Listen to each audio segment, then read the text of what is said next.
अखण्डमण्डलाकारं व्याप्तं येन चराचरं तत्त्वं दर्शितं येन तस्मै ಶ್ರೀ ಗುರುವೇ ನಮಃ. ಹುಲ್ಲಾಗು ಬೆಟ್ಟದಡಿ ಮನೆಗೆ ಮಲ್ಲಿಗೆಯಾಗು, ಕಲ್ಲಾಗು ಕಷ್ಟಗಳ ವಿಧಿಬಳೆಸುವಿಗೆ, ಬೆಲ್ಲ ಸಕ್ಕರೆಯಾಗುವ ದೀನ ದುರ್ಬಲರಿಗೆ ಇದನ್ನು ಬಂದಾಗ ಮುರುತ್ತೀಮ. ಬಸವಾದಿ ಶಿವಶರಣರನ್ನ ಭಕ್ತಿಯಿಂದ ಸ್ಮರಣೆ ಮಾಡಿ.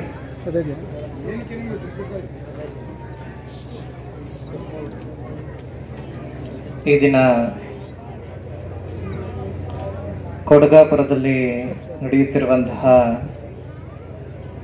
ಶ್ರೀ ಗುರು ಶಿವಪ್ಪ ಮಹಾಸ್ವಾಮಿಗಳವರ 75ನೇ ವಾರ್ಷಿಕ ಸಂಸ್ಮರಣೋತ್ಸವದ ಈ ಸುಸಂದರ್ಭದಲ್ಲಿ ನಮ್ಮೆಲ್ಲರಿಗೂ ಆಶೀರ್ವಾದವನ್ನು ದರ್ಶನದ ಮೂಲಕವಾಗಿ ನೀಡುತ್ತಿರುವಂತಹ ಸಿದ್ಧಗಂಗಾ ಮಠದ ಪರಮ ಪೂಜ್ಯರಾದ ಶಿವಸಿದ್ದೇಶ್ವರ ಮಹಾಸ್ವಾಮಿಗಳವರ ಪಾದಗಳಲ್ಲಿ ಭಕ್ತಿಯಿಂದ ನತಮಸ್ತಕನಾಗಿ, ಅದೇ ರೀತಿ ಈ ಕಾರ್ಯಕ್ರಮದ ಅಧ್ಯಕ್ಷತೆಯನ್ನು ದಯಪಾಲಿಸಿರುವಂತಹ ಪರಮ ಪೂಜ್ಯ ಮಹಂತ ಮಹಾಸ್ವಾಮಿಗಳವರ ಪಾದಕಮಲಗಳಲ್ಲಿ ಸಾಷ್ಟಾಂಗ ನಮಸ್ಕಾರಗಳನ್ನು ಸಮರ್ಪಿಸಿ, ಈ ಕಾರ್ಯಕ್ರಮವನ್ನು ಪ್ರಾಂಜಲ ಮನಸ್ಸಿನಿಂದ ಉದ್ಘಾಟನೆ ಮಾಡಿದಂತಹ ಪಡುಗೂರು ಮಠದ ಪೂಜ್ಯರಲ್ಲಿ, ಕೃತಿಯನ್ನ ಬಿಡುಗಡೆ ಮಾಡಿದಂತಹ ನಮ್ಮ ಚಾಮರಾಜನಗರ ಮಠದ ಪೂಜ್ಯರಲ್ಲಿ, ಅದೇ ರೀತಿ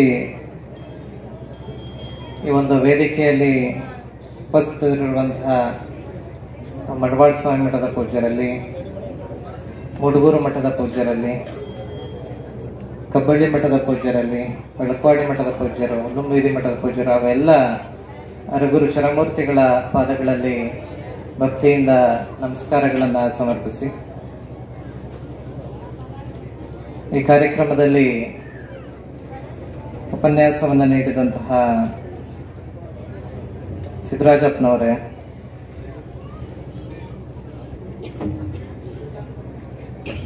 ಕಾಯಕ ಯೋಗಿ ಶಿವಪ್ಪ ಸ್ವಾಮಿಗಳವರ ಕುರಿತು ಕೃತಿಯನ್ನು ರಚನೆ ಮಾಡಿರುವಂತಹ ಎ.ಪಿ. ಮಾದೇಸ್ವಾಮಿ ಅವರೇ, ಎಲ್ಲ ಸದ್ಭಕ್ತರೇ, ತಮ್ಮೆಲ್ಲರ ಅಂತರಾತ್ಮ ಜ್ಯೋತಿಗೆ ಶರಣ ಶರಣಾರ್ಥಿಗಳು.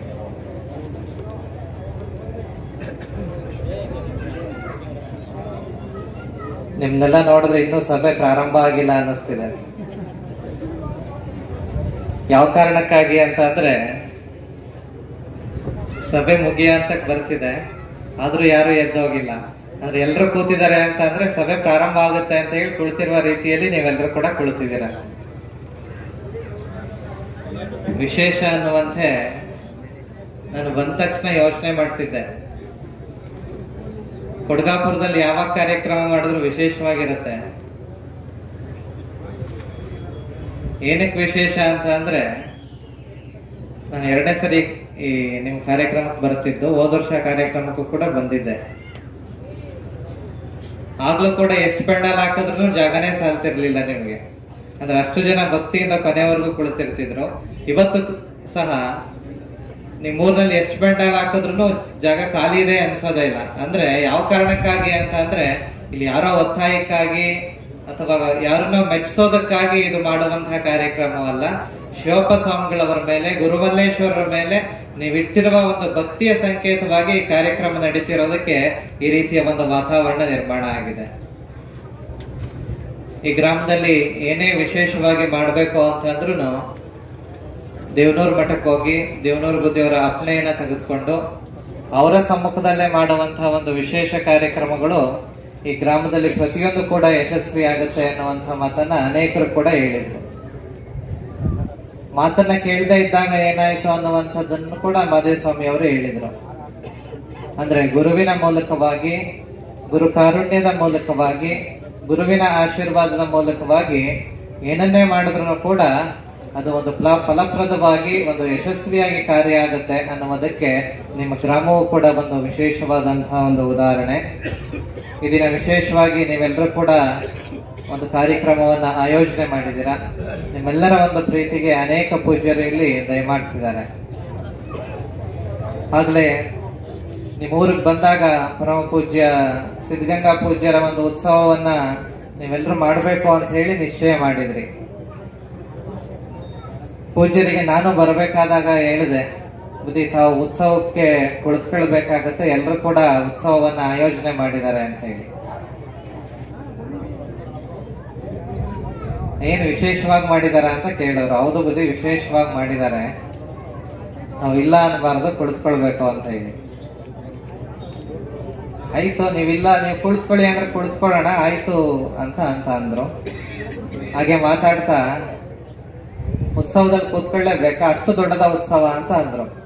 ಹೌದು ಬುದ್ಧಿ, ವಿಶೇಷವಾಗಿ ಮಾಡಿದ್ದಾರೆ, ತಾವು ಊರಿಗೆ ಬರ್ತಿದ್ದೀರಾ ಅನ್ನುವಂತಹ ಕಾರಣಕ್ಕಾಗಿ ಮಾಡಿದ್ದಾರೆ, ತಾವು ಕುಳಿತುಕೋಬೇಕು ಅಂದಾಗ ಆಯ್ತು ಕುಳಿತುಕೊಂಡ್ರಾಯ್ತು, ಮತ್ ನೀವು ಇನ್ನೊಂದ್ಸರಿ ಹೇಳಿದ್ರೆ ಮತ್ತೆ ಕುಳಿತುಕೊಳ್ಳೋಣ ಅಂತ ಹೇಳಿ ಅಲ್ಲೇ ಒಂದು ಪುಸ್ತಕ ಇತ್ತು.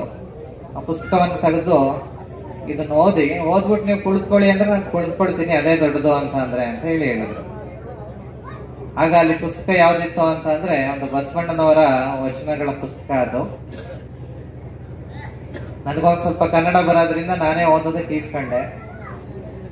ಅಲ್ಲಿ ಯಾವ ವಚನ ಇತ್ತು ಅಂತ ಅಂದ್ರೆ, ಸಮುದ್ರ ಘನವೆಂಬನೆ ಧರೆಯ ಮೇಲಡಗಿತ್ತು, ಧರೆಘನವೆಂಬನೆ ನಾಗೇಂದ್ರನ ಪಣಾಮಣಿಯ ಮೇಲಡಗಿತ್ತು, ನಾಗೇಂದ್ರ ಘನವೆಂಬನೆ ಪಾರ್ವತಿಯ ಕಿರುಕುಣಿಕೆಯ ಮುದ್ರಿಕೆಯಾಗಿತ್ತು, ಅಂತಹ ಪಾರ್ವತಿ ಘನವೆಂಬನೆ ಪರಮೇಶ್ವರನ ಅರ್ಧಾಂಗಿಯಾಗಿದ್ದಳು, ಅಂತಹ ಪರಮೇಶ್ವರ ಘನವೆಂಬನೆ ನಮ್ಮ ಕೂಡಲ ಸಂಗನ ಶರಣರ ಮನದ ಕೊನೆಯ ಮನೆಯ ಮೇಲಡಗಿಹನು. ಅಂದ್ರೆ ಈ ವಚನದಲ್ಲಿ ಏನಿದೆ ಅಂತ ಅಂದ್ರೆ, ನಾವು ಜಗತ್ತಿನಲ್ಲಿ ಯಾವ್ದು ದೊಡ್ಡದು ಅಂತ ಅಂದ್ರೆ ಸಮುದ್ರ ದೊಡ್ಡದಾಗಿ ಕಾಣುತ್ತೆ. ಅಂದ್ರೆ ಭೂಮಿ 25 ಭಾಗ ಅಷ್ಟೇ ಇದೆ, 75 ಭಾಗ ನೀರಿದೆ, ಅದರಿಂದ ಸಮುದ್ರ ದೊಡ್ಡದು ಅಂತ ಹೇಳಿ ನಾವೆಲ್ಲ ಅನ್ಕೊಂಡಿದೀವಿ. ಕೇಳಿದ್ರೆ ಸಮುದ್ರ ದೊಡ್ಡದು ಅಂತ ಹೇಳ್ತೀವಿ. ಆದ್ರೂ ಅದು ಎಲ್ಲಿದೆ? ಸಮುದ್ರ ಭೂಮಿ ಮೇಲಿದೆ. ಸರಿ, ಆ ಭೂಮಿ ದೊಡ್ಡದು ಅಂತ ನಾವು ನಿರ್ಧಾರಕ್ಕೆ ಮಾಡೋದಾದ್ರೆ ನಮ್ಮಲ್ಲಿ ಪುರಾಣಗಳಲ್ಲಿದೆ.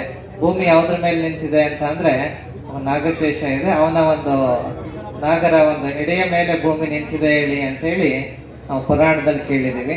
ಆಯ್ತು, ಅಂತ ಒಂದು ನಾಗೇಂದ್ರ ದೊಡ್ಡವನ ಅಂತ ಹೇಳಿ ನಾವು ನಿರ್ಧಾರ ಮಾಡ್ತು ಅಂತ ಅಂದ್ರೆ, ನಾಗೇಂದ್ರ ಎಲ್ಲಿದ್ದಾನೆ ಅಂತ ಅಂದ್ರೆ ಪಾರ್ವತಿಯ ಒಂದು ಉಂಗುರದ ಒಂದು ಮುದ್ರಿಕೆಯಾಗಿ ಆ ನಾಗೇಂದ್ರ ಇದ್ದಾನೆ. ಆಯ್ತು, ಅಂತಹ ಪಾರ್ವತಿ ದೊಡ್ಡವಳು ಅಂತ ಅಂದ್ರೆ ಇಲ್ಲ, ಅವಳು ಎಲ್ಲಿ? ಶಿವನ ಅರ್ಧಾಂಗಿಯಾಗಿ ಅವಳು ಕೂಡ ಇದ್ದಾಳೆ. ಆಯ್ತು, ಆ ಭಗವಂತನೇ ದೊಡ್ಡವನು ಅಂತ ಹೇಳಿ ನೋಡೋದಾದ್ರೆ ಬಸವಣ್ಣವ್ರು ಹೇಳ್ತಾರೆ, ಜಗತ್ನಲ್ಲಿ ಭಗವಂತನೇ ದೊಡ್ಡವನು ಅಂದ್ರೆ ಆ ಭಗವಂತ ಎಲ್ಲಿದ್ದಾನೆ ಅಂತ ಅಂದ್ರೆ, ಯಾರು ಭಕ್ತರು ಇರ್ತಾರೆ ಅಂತ ಭಕ್ತರ ಒಂದು ಹೃದಯದ ಒಂದು ಭಾಗದಲ್ಲಿ ಆ ಭಗವಂತ ಇದ್ದಾನೆ. ಆದ್ರಿಂದ ನಿಜವಾದ ದೊಡ್ಡವರು ಯಾರು ಅಂತ ಅಂದ್ರೆ ಭಕ್ತರೇ. ಪೂಜ್ಯರು ಆಗ ಹೇಳಿದ್ರು ಒಂದು ಮಾತನ್ನ ಏನಂತ ಹೇಳಿದ್ರು ಅಂತ ಅಂದ್ರೆ, ಎಲ್ಲಾ ಸಿಂಹಾಸನಗಳಿಗಿಂತಲೂ ಎಲ್ಲದಕ್ಕಿಂತ ದೊಡ್ಡದು ಯಾವುದು ಅಂತ ಅಂದ್ರೆ ಭಕ್ತರ ಒಂದು ಹೃದಯ ಸಿಂಹಾಸನ. ಅದರಲ್ಲೇ ನಾವು ಸದಾ ಇರಬೇಕಾದ್ರೆ ಉತ್ಸವದ ಅವಶ್ಯಕತೆ ಯಾಕೆ? ಶಿವಕುಮಾರ ಮಹಾಸ್ವಾಮಿಗಳವರ ಒಂದು ಭಾವಚಿತ್ರವನ್ನ, ಗುರುಮಲ್ಲೇಶ್ವರರ ಒಂದು ಭಾವಚಿತ್ರವನ್ನ ಉತ್ಸವ ಮಾಡಿದ್ರೆ ಅದು ಇಡೀ ಊರಿಗೆ ಆಶೀರ್ವಾದ, ಅದೇ ಒಂದು ದೊಡ್ಡ ಒಂದು ಪುಣ್ಯದ ಕೆಲಸ ಅನ್ನುವಂತಹ ಮಾತನ್ನ ಹೇಳಿದ್ರು. ಅದೇ ರೀತಿ ನೀವೆಲ್ಲರೂ ಕೂಡ ಸದಾ ಗುರುಮಲ್ಲೇಶ್ವರರನ್ನ, ಭಗವಂತನ ಸ್ಮರಣೆಯನ್ನ ನಿಮ್ಮ ಹೃದಯದಲ್ಲಿ ಇಟ್ಕೊಂಡಿರುವುದರ ಸಂಕೇತವಾಗಿ ನಿಮ್ಮ ಗ್ರಾಮದಲ್ಲಿ ವಿಶೇಷವಾಗಿ ಪ್ರತಿಯೊಂದು ಕಾರ್ಯಗಳು ಕೂಡ ನಡೀತಾ ಇವೆ. ಯಾವುದೇ ಒಂದು ಸಂದರ್ಭದಲ್ಲೂ ಕೂಡ ಈ ಭಾಗದಲ್ಲಿ ವಿಶೇಷವಾದಂತಹ ಕಾರ್ಯಕ್ರಮಗಳು ನಡೆಯುವಾಗ ಕೊಡ್ಗಾಪುರದ ಕಾರ್ಯಕ್ರಮವನ್ನು ನೆನೆಸ್ಕೊಂಡು ಮಾಡುವಂತಹ ಒಂದು ವಾತಾವರಣ ನೀವೆಲ್ಲರೂ ಕೂಡ ಕಲ್ಪಿಸ್ಕೊಟ್ಟಿದ್ದೀರ. ಅದಕ್ಕೆ ಕಾರಣ ನೀವಿಟ್ಟಿರುವಂತಹ ಭಕ್ತಿ, ಒಂದು ಗುರು ಶ್ರದ್ಧೆ, ಅದ್ರ ಜೊತೆಗೆ ದೇವನೂರು ಬುದ್ಧಿಯವರು ಸದಾ ಇಲ್ಲಿ ಕುಳಿತುಕೊಂಡು ಮಾಡುವಂತಹ ಒಂದು ಆಶೀರ್ವಾದದ ಫಲ. ಯಾಕಂದ್ರೆ ಇವತ್ತು ನಾವೆಲ್ಲವನ್ನ ತಿಳಿಯುವಂತಹ, ಅರಿಯುವಂತಹ ಒಂದು ಜಾಣ್ಮೆ, ಬುದ್ಧಿವಂತಿಕೆ, ವಿದ್ಯಾವಂತಿಕೆ ಎಲ್ಲರಲ್ಲೂ ಇದೆ. ಎಷ್ಟೇ ನಾವು ವಿದ್ಯಾವಂತರಾಗಿದ್ರು ಕೂಡ ಹಿರಿಯರ ಮಾರ್ಗದರ್ಶನ ತುಂಬಾ ಅವಶ್ಯಕವಾಗಿ. ಯಾಕಂತ ಅಂದ್ರೆ ನಾವು ಸದಾ ನಡೆಯುವಂತಹ ಸಂದರ್ಭದಲ್ಲಿ ಜಾಗೃತರಾಗಿ ನಡೀಬೇಕು ಅಂತಂದ್ರೆ ಅನುಭಾವಿಗಳ ನುಡಿ, ಅನುಭಾವಿಗಳ ಒಂದು ವಚನ, ಅನುಭಾವಿಗಳ ಒಂದು ಸಂಸರ್ಗ ತುಂಬಾ ಮುಖ್ಯ ಆಗುತ್ತೆ. ಯಾಕಂತ ಅಂದ್ರೆ ಜಗತ್ತಿನಲ್ಲಿ ಇರುವಂತಹ ಎಲ್ಲ ಸಮಸ್ಯೆಗಳಿಗೆ ನಾವು ಉತ್ತರವನ್ನ ಕಂಡುಹಿಡಿತಾ ಇದ್ದೀವಿ, ಆದ್ರೆ ಉದ್ಭವಿಸುವಂತಹ ಮೂಲಭೂತ ಸಮಸ್ಯೆಗಳಿಗೆ ಎಷ್ಟೋ ಉತ್ತರವನ್ನ ನಾವು ಕಂಡುಹಿಡಿಯೋದಕ್ಕಾಗಲ್ಲ. ಹೀಗೆ ಒಂದ್ ಸಂದರ್ಭ ಇರುತ್ತೆ, ಒಂದು ಊರಿನಲ್ಲಿ ಎಲ್ಲಾ ವಿದ್ಯಾವಂತರು ಇರ್ತಾರೆ. ಸುಮಾರು ವರ್ಷಗಳಿಂದ ಆ ಊರಿನಲ್ಲಿ ಶಾಲೆಯನ್ನ ಪ್ರಾರಂಭ ಮಾಡಿ ಇರುವಂತಹ ಎಲ್ಲ ಮನೆಗಳಲ್ಲೂ ಕೂಡ ವಿದ್ಯಾವಂತರ ಸಂಖ್ಯೆ ಹೆಚ್ಚಿರುತ್ತೆ. ಅನೇಕ ಜನ ವಿದ್ಯಾವಂತರಾದ್ಮೇಲೆ ಕೆಲವರೆಲ್ಲ ಸಿಟಿಯಲ್ಲಿ ಹೋಗಿ ದುಡ್ಕೊಂಡು ಆರಾಮಾಗಿರ್ತಾರೆ. ಇನ್ನು ಕೆಲವರು ಹಳ್ಳಿಯಲ್ಲಿ ಇರ್ತಾರೆ, ಅವರು ಕೂಡ ಕೆಲವರೆಲ್ಲ ದುಡಿತಾ ಇರ್ತಾರೆ. ಊರಿನಲ್ಲಿ ಒಂದು ದೊಡ್ಡ ಕುಟುಂಬ, ಸುಮಾರು ವರ್ಷಗಳಿಂದ ಎಲ್ರಿಗೂ ಸಹಾಯ ಮಾಡ್ಕೊಂಡಿದ್ದಂತಹ ಒಂದು ಕುಟುಂಬ. ಅವರು ಕೂಡ ಊರಿನಲ್ಲಿ ಎಲ್ಲರೂ ವಿದ್ಯಾವಂತರಾಗಿರುವಂತೆ ನನ್ನ ಮಗನ್ನು ಕೂಡ ವಿದ್ಯಾವಂತನ ಮಾಡಬೇಕು ಅಂತ ಹೇಳಿ ಸಿಟಿಗೆ ಹೋಗಿ ಕಳಿಸಿ ಅವನು ದೊಡ್ಡ ವಿದ್ಯಾವಂತನಾಗಿ ಮಾಡ್ತಾರೆ. ಮತ್ತೆ ಅವನೇನ್ ಮಾಡ್ತಾನೆ, ಸಿಟಿಯಲ್ಲಿ ಒಂದು ಸ್ವಲ್ಪ ದಿನ ಇದ್ದು ಮತ್ತೆ ಊರಿಗೆ ಬರ್ತಾನೆ. ಊರಲ್ಲಿ ಜಮೀನು ಇರುತ್ತೆ, ಅವ್ರ ವ್ಯವಹಾರನೂ ಇರುತ್ತೆ, ಯಾವುದು ಕೊರತೆ ಇರಲ್ಲ. ಆದ್ರೆ ಒಂದು ಕೊರತೆ ಏನು ಅಂತ ಅಂದ್ರೆ ಅವ್ನ ಮನೆಯಿಂದ ಹೊರಗಡೆನೆ ಹೋಗ್ತಿರಲ್ಲ. ಅದೇ ದೊಡ್ಡ ಸಮಸ್ಯೆ. ನೋಡಿದ್ರೆ ಎಲ್ಲಾ ಕಾಯೋಕ್ಕೂ ಕೂಡ ಮಾಡುವಂತಹ ಒಂದು ಕೆಲಸ ಇರುತ್ತೆ, ಆದ್ರೆ ಅದು ಯಾವುದಕ್ಕೂ ಅವನು ಮನ್ಸು ಮಾಡ್ತಿರ್ಲಿಲ್ಲ. ಆಗ ಅವ್ರಿಗೆ ದೊಡ್ಡವ್ರಿಗೆ ಹಿರಿಯರಿಗೆಲ್ಲ ಒಂದು ಯೋಚನೆ ಆಗತ್ತೆ, ನಮ್ಮ ಮಗನನ್ನ ಚೆನ್ನಾಗಿ ಓದಿಸಿ ಬೆಳೆಸಿ ಒಬ್ಬ ವಿದ್ಯಾವಂತನಾಗಿ ಮಾಡಿದೀನಿ, ಒಂದು ದೊಡ್ಡ ವ್ಯಕ್ತಿ ಆಗ್ಲಿ, ಒಂದು ಜಗತ್ತಿಗೆ ಒಂದು ಮಾದರಿ ಆಗ್ಲಿ, ಗ್ರಾಮಕ್ಕೆ ಒಬ್ಬ ಮಾದರಿಯಾಗಿ ಇರ್ಲಿ ಅಂತ ಹೇಳಿ ಏನ್ ಈ ರೀತಿ ಸಮಸ್ಯೆ ಆಗ್ಬಿಡ್ತಲ್ಲ ಅಂತ ಹೇಳಿ. ಆಗ ಗುರುಗಳು ಒಂದಿನ ಊರಿಗೆ ಬಂದಾಗ ಬುದ್ಧಿ ಮನೆಗೆ ಬನ್ನಿ ನನ್ನ ಮಗನ್ ಅಂತ ಹೇಳಿ ಭಿನ್ನಹ ಮಾಡ್ತಾರೆ. ಮನೆಗೆ ಹೋದಾಗ ಮಗ ಅಲ್ಲೇ ಒಂದ್ ಕಡೆ ಕುಳಿತಿರ್ತಾನೆ. ಇವ್ರು ಒಳಗಡೆ ಕುಳಿತುಕೊಂಡು ಗುರುಗಳು ಪಾದ ಪೂಜೆ ಮಾಡಿ ಹಾಗೆ ಮಾತಾಡ್ತಾ ಕುಳಿತುಕೊಳ್ತಾರೆ. ಮಗನು ಕೂಡ ನಮಸ್ಕಾರ ಮಾಡಿ ಮನೆ ಹೊರಗಡೆ ಕುಳಿತುಕೊಂಡಿರ್ತಾನೆ. ಆ ಗುರುಗಳು ಅವನನ್ನ ಕೇಳ್ತಿರ್ತಾರೆ, ಏನಪ್ಪ ಚೆನ್ನಾಗಿದೀಯಾ, ನಿನ್ನಿಂದ ಅನೇಕ ಅನುಕೂಲ ಆಗ್ತಿದೆ ಎಲ್ಲರಿಗೂ ಅಂತ ಹೇಳಿ. ಅದು ಚೆನ್ನಾಗಿದ್ನಿ ಬುದ್ಧಿ, ಆದ್ರೆ ಒಂದು ಯೋಚನೆ ನನ್ನ ತುಂಬಾ ಕಾಡ್ತಾ ಇದೆ. ಯಾವ ಯೋಚನೆ ಅಂತ ಹೇಳಿ ಕೇಳಿದಾಗ ಗುರುಗಳು, ನನ್ನ ಮಗನ ವಿದ್ಯಾವಂತನ ಮಾಡದೆ ಎಲ್ಲ ಮಾಡದೆ ಆದ್ರೆ ಅವ್ನು ದುಡಿಯೋದಕ್ಕೆ ಹೋಗ್ತಿಲ್ಲ ಅಂತ ಹೇಳಿ. ಅವನು ತುಂಬಾ ಬುದ್ಧಿವಂತ, ದಡ್ಡ ಏನಲ್ಲ. ಆಯ್ತಪ್ಪ ಮಾತಾಡ್ತೀನಿ ಅಂತ ಹೇಳಿ ಗುರುಗಳು ಅವನನ್ನ ಕರೀತಾರೆ. ಅವ್ರ ಅಪ್ಪನನ್ನ ನೀನು ಹೊರಗಡೆ ಇರೋ ಅಂತ ಹೇಳಿ ಅವನನ್ನ ಕೂರಿಸ್ಕೊಂಡು ಮಾತಾಡ್ತಾ ಕೇಳ್ತಾರೆ, ಇಲ್ಲ ಅಪ್ಪ ನೀನು ವಿದ್ಯಾವಂತ ಬುದ್ಧಿವಂತ, ಹೀಗೆ ಕುಳಿತುಕೊಂಡ್ರೆ ಜೀವನ ವ್ಯರ್ಥ ಆಗೋಗುತ್ತಲ್ಲ ಅಂತ ಹೇಳಿ. ಆ ಗುರುಗಳ ಮಾತಿಗೆ ಅವ್ನು ಕೇಳ್ತಾನೆ ಮತ್ತೆ, ಸರಿ ಸ್ವಾಮಿ ನೀವ್ ಹೇಳಿದ್ರಿ, ನಾನು ಏನ್ ಮಾಡ್ಬೇಕು ಅಂತ ಹೇಳಿ ನಾನು ಮಾಡ್ತೀನಿ ಅಂತ ಹೇಳಿ. ಆಯ್ತಪ್ಪ ಈಗ ಓದಿದ್ಯಲ್ಲ ಕೆಲಸ ಮಾಡೋ ಅಂತ ಹೇಳಿ ಹೇಳ್ತೀನಿ. ಆಯ್ತು ಕೆಲಸ ಮಾಡ್ತೀನಿ, ಮತ್ ಮುಂದೇನ್ ಮಾಡ್ಲಿ ಅಂತಾನೆ. ಮತ್ತೆ ಕೆಲಸ ಮಾಡಿದ್ಮೇಲೆ ನೀನ್ ಒಳ್ಳೆ ಹೆಸರು ತೆಗೆದುಕೊಂಡ್ರೆ ನಿಮ್ ತಂದೆ ತಾಯಿಗೂ ಒಳ್ಳೆ ಹೆಸರು ಬರುತ್ತೆ, ಮತ್ತೆ ಅದೇ ಒಳ್ಳೆ ಹೆಸರು ನೀನು ಮುಂದುವರಿಸ್ಕೊಂಡು ಹೋಯ್ತು ಅಂತಂದ್ರೆ ನಿಮ್ಗೂ ಒಳ್ಳೆ ಹೆಸರು ಇರುತ್ತೆ. ಆಯ್ತು ಒಳ್ಳೆ ಹೆಸರು ಆಯ್ತು, ನಾನು ವಿದ್ಯಾವಂತನಾದೆ, ಮತ್ತೆ ಉದ್ಯೋಗವನ್ನು ಮಾಡ್ತೀನಿ. ಆಯ್ತು ಸ್ವಾಮಿ ಅದನ್ನು ನೀವ್ ಹೇಳ್ದಂಗೆ ಮಾಡ್ತೀನಿ, ಮುಂದೇನ್ ಮಾಡ್ಲಿ ಅಂತ ಹೇಳಿ ಕೇಳ್ತಾನೆ. ಆಯ್ತಪ್ಪ ಒಂದು ಕುಟುಂಬ ಅಂತ ಮಾಡ್ಕೋ, ನಿನಗೂ ಒಂದು ಮದುವೆ ಆಗುತ್ತೆ, ಅದೇ ರೀತಿ ನೀನು ಬೆಳವಣಿಗೆ ಆಗ್ಬೋದು ಅಂತ ಹೇಳಿ. ಮತ್ತೆ ಕೇಳ್ತಾನೆ, ಆಯ್ತು ಮದುವೆಯನ್ನು ಮಾಡ್ಕೊಳ್ತೀನಿ, ಆಮೇಲೆ ಏನ್ ಮಾಡ್ಲಿ ಅಂತ. ಆಗ ಒಂದು ಕುಟುಂಬ ಅಂತ ಆದ್ಮೇಲೆ ನಿನಗೆ ಮಕ್ಕಳು ಎಲ್ಲ ಅಂತ ಆದಾಗ ಸಮಾಜದಲ್ಲಿ ಒಂದು ಗೌರವನು ಬರ್ತದೆ, ಮತ್ತೆ ಮುಂದೆ ಏನ್ ಮಾಡ್ಲಿ ಅಂತ ಹೇಳಿ ಕೇಳ್ತಾನೆ. ಮತ್ತೆ ಅದೇ ರೀತಿ ನೀವೆಲ್ಲವನ್ನ ಮಾಡ್ಕೊಂಡ್ರೆ ನೀವು ಸುಖವಾಗಿರ್ಬೋದು ಅಂತ ಹೇಳಿ ಹೇಳ್ತಾರೆ. ಆಗ ಸ್ವಾಮಿ ನಾನು ಈಗ್ಲೂ ಸುಖವಾಗಿ ಇದ್ದೀನಿ, ಆರಾಮಾಗಿ ಮನೇಲಿ ಕುಳಿತಿದ್ದೀನಿ, ನನ್ನ ಸುಖಕ್ಕೇನು ಕೊರತೆ ಇಲ್ವಲ್ಲ ಅಂತ. ಆಗ ಗುರುಗಳಿಗೆ ಯೋಚನೆ ಆಗತ್ತೆ, ಇಷ್ಟೆಲ್ಲ ಹೇಳಿದ್ಮೇಲೆ ಇವನು ಏನ್ ಪದ ಹೇಳ್ತಿದಾನಲ್ಲ ಅಂತ ಹೇಳಿ. ಆಗ ಸುಖ ಅಂತ ಅಂದ್ರೆ ಯಾವ್ದು ಅಂತ ಹೇಳಿ ಗುರುಗಳು ತಿಳಿಸುವಂತ ಪ್ರಯತ್ನವನ್ನ ಮಾಡ್ತಾರೆ. ಇದು ನೀನು ಕಾಣುವ ಒಂದು ಲೌಕಿಕ ಸುಖ ಮಾತ್ರ. ನಿನಗಿರುವಂತಹ ಒಂದು ಇದಕ್ಕಿಂತನೂ ದೊಡ್ಡ ಸುಖ ಬೇಕು ಅಂತ ಅಂದ್ರೆ ನೀನು ಕಷ್ಟಪಟ್ಟು ದುಡಿದದ್ದನ್ನ ಮತ್ತೊಬ್ಬರಿಗೆ ದಾಸೋಹವನ್ನ ಮಾಡೋ, ಇದಕ್ಕಿಂತನೂ ನಿನಗೆ ದೊಡ್ಡ ಸುಖ ಕಾಣುತ್ತೆ ಅಂತ ಹೇಳಿ. ಹೌದಾ ಅಂತ ಹೇಳಿ ಆಗ ಅವನು ಪ್ರಯತ್ನವನ್ನ ಮಾಡ್ತಾನೆ. ಆ ಪ್ರಯತ್ನದ ಫಲವಾಗಿ ಏನಾಗುತ್ತೆ, ಅವನು ಸಮಾಜದಲ್ಲಿ ಒಳ್ಳೆಯ ಹೆಸರನ್ನು ಕೂಡ ಗಳಿಸ್ಕೊಳ್ತಾನೆ, ಒಳ್ಳೆಯ ಸಂಪಾದನೆಯನ್ನ ಮಾಡ್ತಾನೆ. ಅಷ್ಟೇ ಅಲ್ಲದೇನೆ ಒಂದು ಕಾಯಿಕ ತತ್ವವನ್ನ ಅಳವಡಿಸಿಕೊಂಡು ದಾಸೋಹ ತತ್ವವನ್ನ ನೀಡುವುದರ ಮೂಲಕವಾಗಿ ಇಡೀ ಒಂದು ಜಗತ್ತಿಗೆ ಮಾದರಿ ಆಗ್ತಾನೆ. ಅಂದ್ರೆ ಈ ಕಥೆಯ ಸಾರ ಏನು ಅಂತ ಅಂದ್ರೆ, ನಾವೆಷ್ಟೇ ಬುದ್ಧಿವಂತರಾಗಿದ್ರು ಕೂಡ, ಎಷ್ಟೇ ಗಳಿಸಿದ್ರು ಕೂಡ ನಾವು ಮತ್ತೊಬ್ಬರಿಗೆ ನೀಡಿದಾಗ, ಮತ್ತೊಬ್ಬರಿಗೆ ದಾಸೋಹವನ್ನ ಮಾಡಿದಾಗ ಸಿಕ್ಕುವಂತಹ ಒಂದು ದೊಡ್ಡ ಪರಮ ಸುಖ ಮತ್ತೆ ಯಾವ್ದ್ರಲ್ಲೂ ಸಿಕ್ಕೋದಿಲ್ಲ. ಅದನ್ನ ನಮ್ಮ ಕಲಿಸ್ಕೊಟ್ಟವ್ರು ಯಾರು ಅಂತ ಅಂದ್ರೆ ಗುರುಮಲ್ಲೇಶ್ವರರು, ಶಿವಪ್ಪ ಸ್ವಾಮಿಗಳಂತಹ ಎಲ್ಲ ಭಿಕ್ಷುದಾರ್ಯರು. ಅದನ್ನ ನಮ್ಮ ಮಹಾಂತ ಮಹಾಸ್ವಾಮಿಗಳವರು ಇವತ್ತು ನಮ್ಮೆಲ್ಲರಿಗೂ ಕೂಡ ತಿಳಿಸ್ಕೊಡ್ತಿದ್ದಾರೆ. ಓದ್ ಕಾರ್ಯಕ್ರಮದಲ್ಲೂ ಹೇಳಿದ್ದೆ ಆ ಮಾತನ್ನ, ಏನು ಅಂತಂದ್ರೆ ಆ ಬುದ್ಧಿಯವ್ರು 3 ದಿನ ನಿಮ್ಮೂರಲ್ಲೇ ಇದ್ರು, ಇವತ್ತು ಕೂಡ ಬೆಳಗ್ಗೆಯಿಂದ ಇಲ್ಲೇ ಕುಳಿತಿದ್ದಾರೆ. ಅಂದ್ರೆ ಅಷ್ಟು ನಿಮ್ಮೂರಿನ ಪ್ರೀತಿ, ನೀವು ಕೊಟ್ಟಿರುವಂತಹ ಒಂದು ಭಕ್ತಿಯ ಫಲವಾಗಿ ಪರಮ ಪೂಜ್ಯ ದೇವನೂರಿನ ಮಹಾಪೂಜ್ಯರು ಈ ದಿನ ನಮ್ಮೆಲ್ಲರಿಗೂ ಕೂಡ ದರ್ಶನ ಆಶೀರ್ವಾದವನ್ನ ನೀಡ್ತಾ ಇದ್ದಾರೆ. ಸಿದ್ಧಗಂಗೆಯ ಪರಮ ಪೂಜ್ಯರು ಕೂಡ ಈ ಕಾರ್ಯಕ್ರಮಕ್ಕೆ ಆಗಮಿಸಿದ್ದಾರೆ. ಪೂಜ್ಯರಿಗೆ ಉತ್ಸವ ಮಾಡಿಲ್ಲ ಅನ್ನುವಂತಹ ಕೊರಗು ತಾವ್ಯಾರು ಇಟ್ಕೊಳ್ಬಾರ್ದು. ಯಾವ ಕಾರಣಕ್ಕಾಗಿ ಅಂತ ಅಂದ್ರೆ ಶಿವಕುಮಾರ ಮಹಾಸ್ವಾಮಿಗಳವರನ್ನ, ಸಿದ್ಧಲಿಂಗ ಮಹಾಸ್ವಾಮಿಗಳವರನ್ನ, ಈಗಿರೋ ಮಹಾಸ್ವಾಮಿಗಳವರನ್ನ ಸದಾ ನೀವು ಹೃದಯ ಸಿಂಹಾಸನದಲ್ಲಿ ದಿನಾ ಉತ್ಸವ ಮಾಡುವಂತಹ ದೊಡ್ಡ ಮನಸ್ಸು ಕೊಡ್ಗಾಪುರ ಗ್ರಾಮದ ಭಕ್ತರಿಗಿದೆ. ಆ ಮನಸ್ಸನ್ನ ಪರಮ ಪೂಜ್ಯರು ಆಗ್ಲೇ ಕಂಡುಹಿಡ್ಕೊಂಡಿದ್ದಾರೆ. ಈ ಭಾಗ ಅಂತಂದ್ರೆ ತುಂಬಾ ಪ್ರೀತಿ. ಸಿದ್ಧಗಂಗಾ ಹಿರಿಯ ಶ್ರೀಗಳವರಿಗೂ ಅದೇ ಪ್ರೀತಿ. ನಮ್ಮ ದೊಡ್ಡ ಬುದ್ಧಿಯವ್ರಿಗಂತೂ ಕೊಡ್ಗಾಪುರ ಅಂದ ತಕ್ಷಣ ಬೆಳಗ್ಗೆ ಹೇಳಿದ ಕಾರ್ಯಕ್ರಮ ಇದೆ ಬುದ್ಧಿ ಹೋಗಿದ್ ಬರ್ತೀನಿ ಅಂತ, ತುಂಬಾ ಜೋರಾಗಿ ಮಾಡ್ತಾರೆ ಹೋಗಿದ್ ಬನ್ನಿ ಅಂತ ಅಂದ್ರು. ಅಂದ್ರೆ ಕೊಡ್ಗಾಪುರ ಅಂದ ತಕ್ಷಣ ಕಾರ್ಯಕ್ರಮ ಅನ್ನೋದು ವಿಶೇಷವಾಗಿ ಎಲ್ರಿಗೂ ಕಾಣುವಂತಹ ಒಂದು ವಿಶೇಷತೆ ನಿಮ್ಮ ಊರಿನಲ್ಲಿ ಇದೆ. ನಾನು ಆಗ್ಲೇ ಹೇಳಿದಾಗೆ ಕಾರ್ಯಕ್ರಮ ಈಗ ಪ್ರಾರಂಭ ಆಯ್ತು ಅನ್ನೋ ರೀತಿಯಲ್ಲೇ ನೀವೆಲ್ಲರೂ ಕೂಡ ಇನ್ನು ಕುಳಿಸಿದ್ದೀರಾ. ಎಲ್ಲರ ಒಂದು ಮನಸ್ಸು ಯಾವಾಗ ಪ್ರಫುಲ್ಲ ಆಗುತ್ತೆ ಅಂತ ಅಂದ್ರೆ ನಾವು ಉತ್ತಮವಾದಂತಹ ಆಲೋಚನೆಯನ್ನಗಳನ್ನ ಮಾಡಿಕೊಂಡು ಗುರುಗಳ ಹಿತವಾದಂತಹ ವಾಣಿಗಳನ್ನ ಕೇಳಿದಾಗ ನಮ್ಮೆಲ್ರಿಗೂ ಕೂಡ ಒಂದು ಆಶೀರ್ವಾದದ ಫಲವಾಗಿ ಎಲ್ಲವೂ ಕೂಡ ಲಭಿಸುತ್ತೆ. ನೀವೆಲ್ಲರೂ ಇದೇ ಒಂದು ಮನಸ್ಥಿತಿಯನ್ನ ಇಟ್ಕೊಂಡು ಗುರುಮಲ್ಲೇಶ್ವರರ ಒಂದು ಆರಾಧನೆಯನ್ನ ಮಾಡಿಕೊಂಡು ಶಿವಪ್ಪ ಸ್ವಾಮಿಗಳವರು ಈ ಗ್ರಾಮದಲ್ಲೇ ಲಿಂಗೈಕ್ಯರಾಗಿದ್ದು ಅನ್ನೋದು ನಾವೆಲ್ಲರೂ ತಿಳಿದಿರುವಂತಹ ವಿಶೇಷ. ಶಿವಪ್ಪ ಸ್ವಾಮಿಗಳವರ ಒಂದು ಆಶೀರ್ವಾದ ಈ ಗ್ರಾಮಕ್ಕಿದೆ.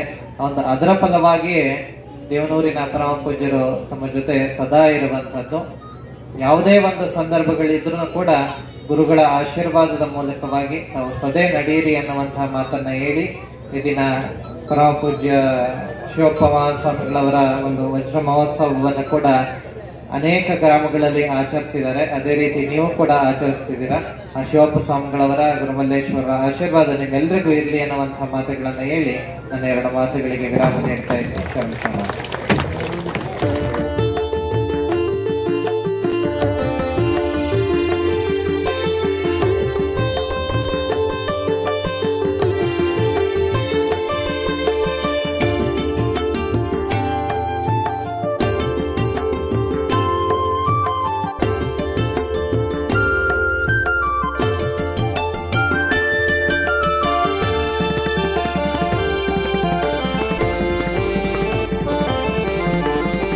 ವಚನದಲ್ಲಿ ನಾಮಾಮೃತ ತುಂಬಿ,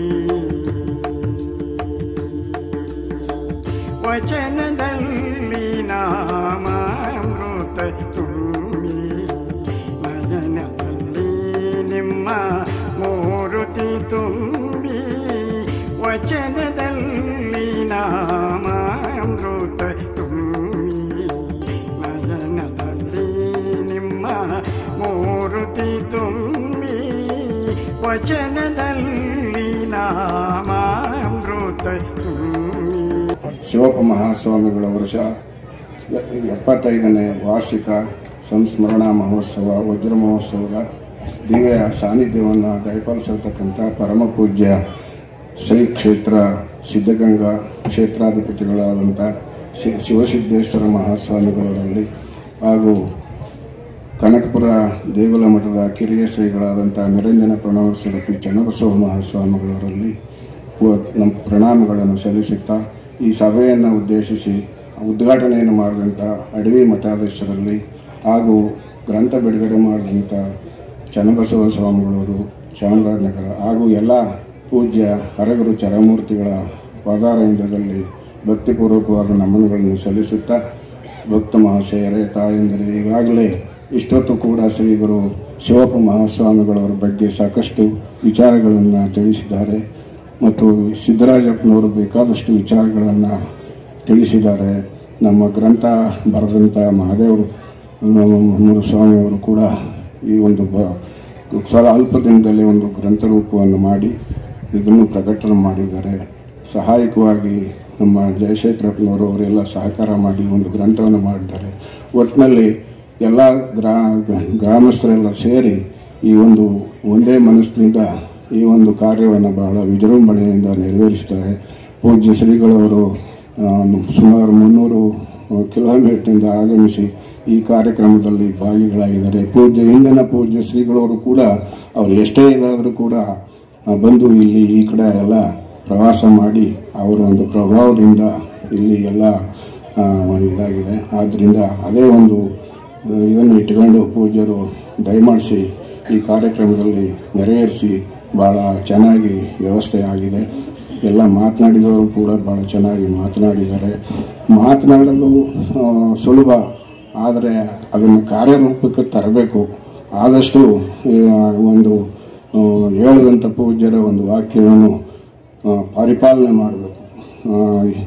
ಎಲ್ಲ ಶರಣರು ಕೂಡ ಅದನ್ನೇ ಹೇಳ್ತಾ ಇರೋದು. ಆದ್ದರಿಂದ ಎಲ್ಲರೂ ಒಂದು ಒಳ್ಳೆಯ ಮಾರ್ಗದಲ್ಲಿ ಗುರುಲಿಂಗ ಜಂಗಮರಲ್ಲಿ ಭಕ್ತಿ ವಿಶ್ವಾಸವನ್ನು ಇಟ್ಟುಕೊಂಡು ಏನು ಇಂದು ಆದರೂ ಏನು ನಡೆದು ಹೋಗಿದ್ದಾರೆ ಆ ಮಾರ್ಗದಲ್ಲಿ, ಬಸವಾದಿ ಪ್ರಮುಖರ ಮಾರ್ಗದಲ್ಲಿ ನಡೆದಾಗ ಎಲ್ಲ ಒಳ್ಳೆಯದಾಗುತ್ತೆ, ನಾವು ಮಾಡೋ ಕಾರ್ಯ ಎಲ್ಲ ಒಳ್ಳೆಯದಾಗುತ್ತೆ ಅಂತೇಳಿ ತಮ್ಮೆಲ್ಲರಿಗೂ ಶ್ರೀ ಗುರು ಬಸವಾದಿ ಪ್ರಮುಖರ ಗುರುಮಲ್ಲೇಶ್ವರರ ಆಶೀರ್ವಾದ ಇರಲಿ ಅಂತೇಳಿ ಆಶಿಸಿ ಒಂದೆರಡು ಮಾತುಗಳನ್ನು ಮುಗಿಸ್ತೀನಿ.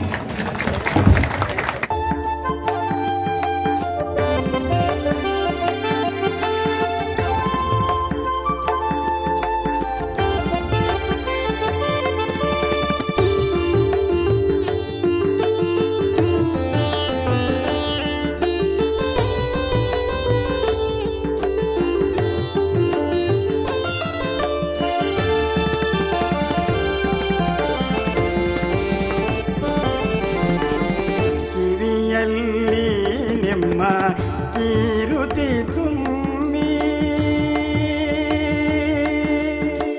ಕಿವಿಯಲ್ಲಿ ನಿಮ್ಮ ಕೀರುತಿ ತುಂಬಿ ಮನದಲ್ಲಿ ನಿಮ್ಮ ನೆನವು ತುಂಬಿ ಕಿವಿಯಲ್ಲಿ ನಿಮ್ಮ ಕೀರುತಿ ತುಂಬಿ ಮನದಲ್ಲಿ ನಿಮ್ಮ ನೆನವು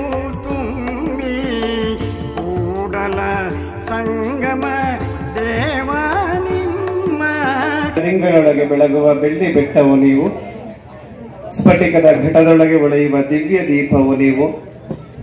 ನಿಮ್ಮ ಒಳಗು ಬೆಳಗು, ನಿಮ್ಮ ಹೊರಗು ಬೆಳಗು, ಮುಟ್ಟುವಡೆ ಕೈಗೆ ಸಿಲುಕದು, ಚಿಂತಿಸಿದೊಡೆ ಮನಕ್ಕೆ ನಿಲುಕದು. ಆ ನಿಮ್ಮ ಘನ ಶ್ರೀ ನಿಲುವು ನೋಡ ಶಿವಗುರು ಶ್ರೀ ಶಿವಕುಮಾರ ಪ್ರಭುವೆ. ಬಸವಾದಿ ಪ್ರಮಥರನ್ನ, ಸಿದ್ಧಗಂಗಾ ಗುರು ಪರಂಪರೆಯನ್ನ, ಪ್ರಾತಸ್ಮರಣೀಯರು ಮಹಾಲಿಂಗದೊಳಗಾದ ಪರಮ ಪೂಜ್ಯ ಶ್ರೀ ಶ್ರೀ ಶಿವಕುಮಾರ ಮಹಾಶಿವಯೋಗಿಗಳವರ ಸರ್ವಾಂಗ ಲಿಂಗಚೇತನವನ್ನು ನೆನೆದು ಎನ್ನ ಪೂಜ್ಯ ಗುರುದೇವರುಗಳಿಗೆ ಸಾಷ್ಟಾಂಗ ಪ್ರಣಾಮಗಳನ್ನು ಸಲ್ಲಿಸಿ ಈ ಒಂದು ಪುಣ್ಯ ಸಮಾರಂಭದ ದಿವ್ಯ ಅಧ್ಯಕ್ಷತೆಯನ್ನು ವಹಿಸಿರುವಂತಹ ದೇವನೂರು ಕ್ಷೇತ್ರದ ಪರಮ ಪೂಜ್ಯ ಮಹಾಂತ ಸ್ವಾಮಿಗಳವರಲ್ಲಿ, ದಿವ್ಯ ಸಮ್ಮುಖವನ್ನು ವಹಿಸಿರುವಂತಹ ಕನಕಪುರದ ದೇಗುಲ ಮಠದ ಕಿರಿಯ ಶ್ರೀಗಳಾದ ಪರಮ ಪೂಜ್ಯ ಚನ್ನಬಸವ ಮಹಾಸ್ವಾಮಿಗಳವರಲ್ಲಿ, ಕಾರ್ಯಕ್ರಮವನ್ನು ವಿದ್ಯುಕ್ತವಾಗಿ ಉದ್ಘಾಟನೆಗೊಳಿಸಿ ನಮಗೆಲ್ಲರಿಗೂ ಆಶೀರ್ವಚನವನ್ನು ನೀಡಿದಂತಹ ಪಡಗೂರು ಶ್ರೀಗಳಾದಂತಹ ಪರಮ ಪೂಜ್ಯ ಶಿವಲಿಂಗೇಂದ್ರ ಸ್ವಾಮಿಗಳವರಲ್ಲಿ ಒಂದು ಅದ್ಭುತವಾಗಿರುವಂತಹ ಶಾಶ್ವತವಾಗಿರುವಂತಹ ಕೆಲಸವನ್ನ ಮಾಡಿದಂತಹ ಒಂದು ಕೃತಿಯನ್ನ ಲೋಕಾರ್ಪಣೆಗೊಳಿಸಿದಂತಹ ಚಾಮರಾಜನಗರ ಮಠದ ಪರಮ ಪೂಜ್ಯ ಶ್ರೀ ಚನ್ನಬಸವ ಸ್ವಾಮಿಗಳವರಲ್ಲಿ, ವೇದಿಕೆ ಮೇಲೆ ಆಸೀನರಾಗಿರ್ತಕ್ಕಂಥ ಎಲ್ಲ ಪೂಜ್ಯರುಗಳಲ್ಲಿ, ವೇದಿಕೆಯ ಮುಂದೆ ಇರ್ತಕ್ಕಂಥ ಎಲ್ಲ ಭಿಕ್ಷದ ಪೂಜ್ಯರುಗಳಲ್ಲಿ ಅನಂತ ಶರಣಾರ್ಥಿಗಳನ್ನು ಸಮರ್ಪಿಸುತ್ತಾ ಈ ಕಾರ್ಯಕ್ರಮದಲ್ಲಿ ಬಹಳ ಅಚ್ಚುಕಟ್ಟಾಗಿ ಸೊಗಸಾಗಿ ತಮ್ಮದೇ ಆಗಿರ್ತಕ್ಕಂಥ ನುಡಿಮಾಣಿಕ್ಯವನ್ನು ಸಮರ್ಪಿಸಿದಂತಹ ಶ್ರೀಯುತರಾದಂತಹ ಸಿದ್ದರಾಜಪ್ಪನವರೇ, ಒಂದು ಕಾಯಕಯೋಗಿ ಶಿವಬಸಪ್ಪ ಅಂತಕ್ಕಂಥ ವಿಶೇಷವಾಗಿರುವಂತಹ ಒಂದು ಕೃತಿಯನ್ನ ರಚನೆ ಮಾಡಿರ್ತಕ್ಕಂಥ ಎ ಪಿ ಮಹಾದೇವ ಸ್ವಾಮಿಯವರೇ, ಕೊಡಗಾಪುರದ ಎಲ್ಲ ಸದ್ಭಕ್ತ ಬಂಧುಗಳೇ, ಮಾತೆಯರೇ ಮತ್ತು ಪ್ರೀತಿಯ ಮಕ್ಕಳೇ, ವಿಶೇಷವಾದಂತಹ ಒಂದು ದಿವಸ, ಒಂದು ಅರ್ಥಪೂರ್ಣವಾಗಿರುವಂತಹ ಒಂದು ಸಮಾರಂಭದಲ್ಲಿ, ಒಂದು ಪವಿತ್ರವಾಗಿರುವಂತಹ ಸಮಾರಂಭದಲ್ಲಿ ನಾವೆಲ್ಲ ಭಾಗಿಗಳಾಗಿದ್ದೇವೆ. ಈ ಸಂದರ್ಭದಲ್ಲಿ ಜನಪದರ ಒಂದು ಗಾದೆ ನನಗೆ ನೆನಪು ಬರ್ತಾ ಇದೆ. ಉಸಿರು ಹೋದ ಮೇಲೂ ಹೆಸರು ಹಸಿರಾಗಿರಬೇಕು ಅಂತ. ಬಹುಶಃ ಈ ಗಾದೆ ಎಲ್ಲರಿಗೂ ಚಿರಪರಿಚಿತರಾಗಿರ್ತಕ್ಕಂಥ ಗಾದೆ ಇದು. ಆದ್ರೆ ಒಬ್ಬ ರಾಜ ಇದ್ದ, ನನ್ನ ಉಸಿರುನೂ ಹೋಗ್ಬಾರ್ದು, ನನ್ನ ಹೆಸರುನೂ ಹಸಿರಾಗಿರ್ಬೇಕು ಅಂತಕ್ಕಂಥ ಒಂದು ಆಸೆಯನ್ನ ಇಟ್ಕೊಂಡಿದ್ದ. ಅಂತ ಒಂದು ರಾಜನ ಕಥೆಯಿಂದ ನನ್ನ ಮಾತುಗಳನ್ನ ಪ್ರಾರಂಭ ಮಾಡ್ತಾ ಇದ್ದೀನಿ. ರಾಜ ಜಂಗಮ ಪ್ರೇಮಿಯಾಗಿದ್ದ. ಒಂದು ದಿವಸ ತಮ್ಮ ಅರಮನೆಗೆ ಜಂಗಮರನ್ನ ಬರಮಾಡಿಕೊಂಡು, ಬಹಳ ಮಹಾತ್ಮರವರು, ಅಣಿಮಾದಿ ಅಷ್ಟಸಿದ್ಧಿಗಳನ್ನ ಗಳಿಸಿದಂತಹ ಪೂಜ್ಯರು ಅವರು, ಅವರನ್ನ ಅರಮನೆಗೆ ಕರೆತಂದು ಅವರಿಗೆ ಸತ್ಕಾರವನ್ನ ಮಾಡ್ದ. ಅವರ ಜಂಗಮ ಪ್ರೇಮವನ್ನ ನೋಡಿ ಆ ಮಹಾತ್ಮರಿಗೆ ಈ ರಾಜನಿಗೆ ನಾನು ಏನಾದ್ರೂ ಕೊಡಬೇಕು ಅಂತಕ್ಕಂಥ ಒಂದು ಆಶಯವನ್ನ ಇಟ್ಕೊಂಡು ಏನಾದ್ರೂ ವರ ಬೇಕಾದ್ರೆ ಕೇಳು ಅಂತ ಹೇಳ್ದ. ಮೊದಲೇ ರಾಜನ ಮನಸ್ಸಿನಲ್ಲಿ ನನಗೆ ಸಾವೇ ಬರಬಾರದು, ನಾನು ಚಿರಂಜೀವಿ ಆಗಿರ್ಬೇಕು, ನನ್ನ ಹೆಸರು ಹಸಿರಾಗಿರ್ಬೇಕು ಅಂತಕ್ಕಂಥ ಒಂದು ಮಹದಾಸೆ ಆತನಿಗೆ. ಗುರುಗಳ ಹತ್ರ ಹೇಗೆ ಕೇಳೋದು ಅಂತ ಒಂದ್ ಸ್ವಲ್ಪ ಆಸೆಯನ್ನ ಕಡಿಮೆಗೊಳಿಸಿ, ಪೂಜ್ಯರೇ ನನಗೆ ಸದಾಕಾಲ ಯೌವನ ಇರಬೇಕು ಅಂತ ಒಂದು ವರ ಕೊಡಿ ಅಂತ ಕೇಳಿದ.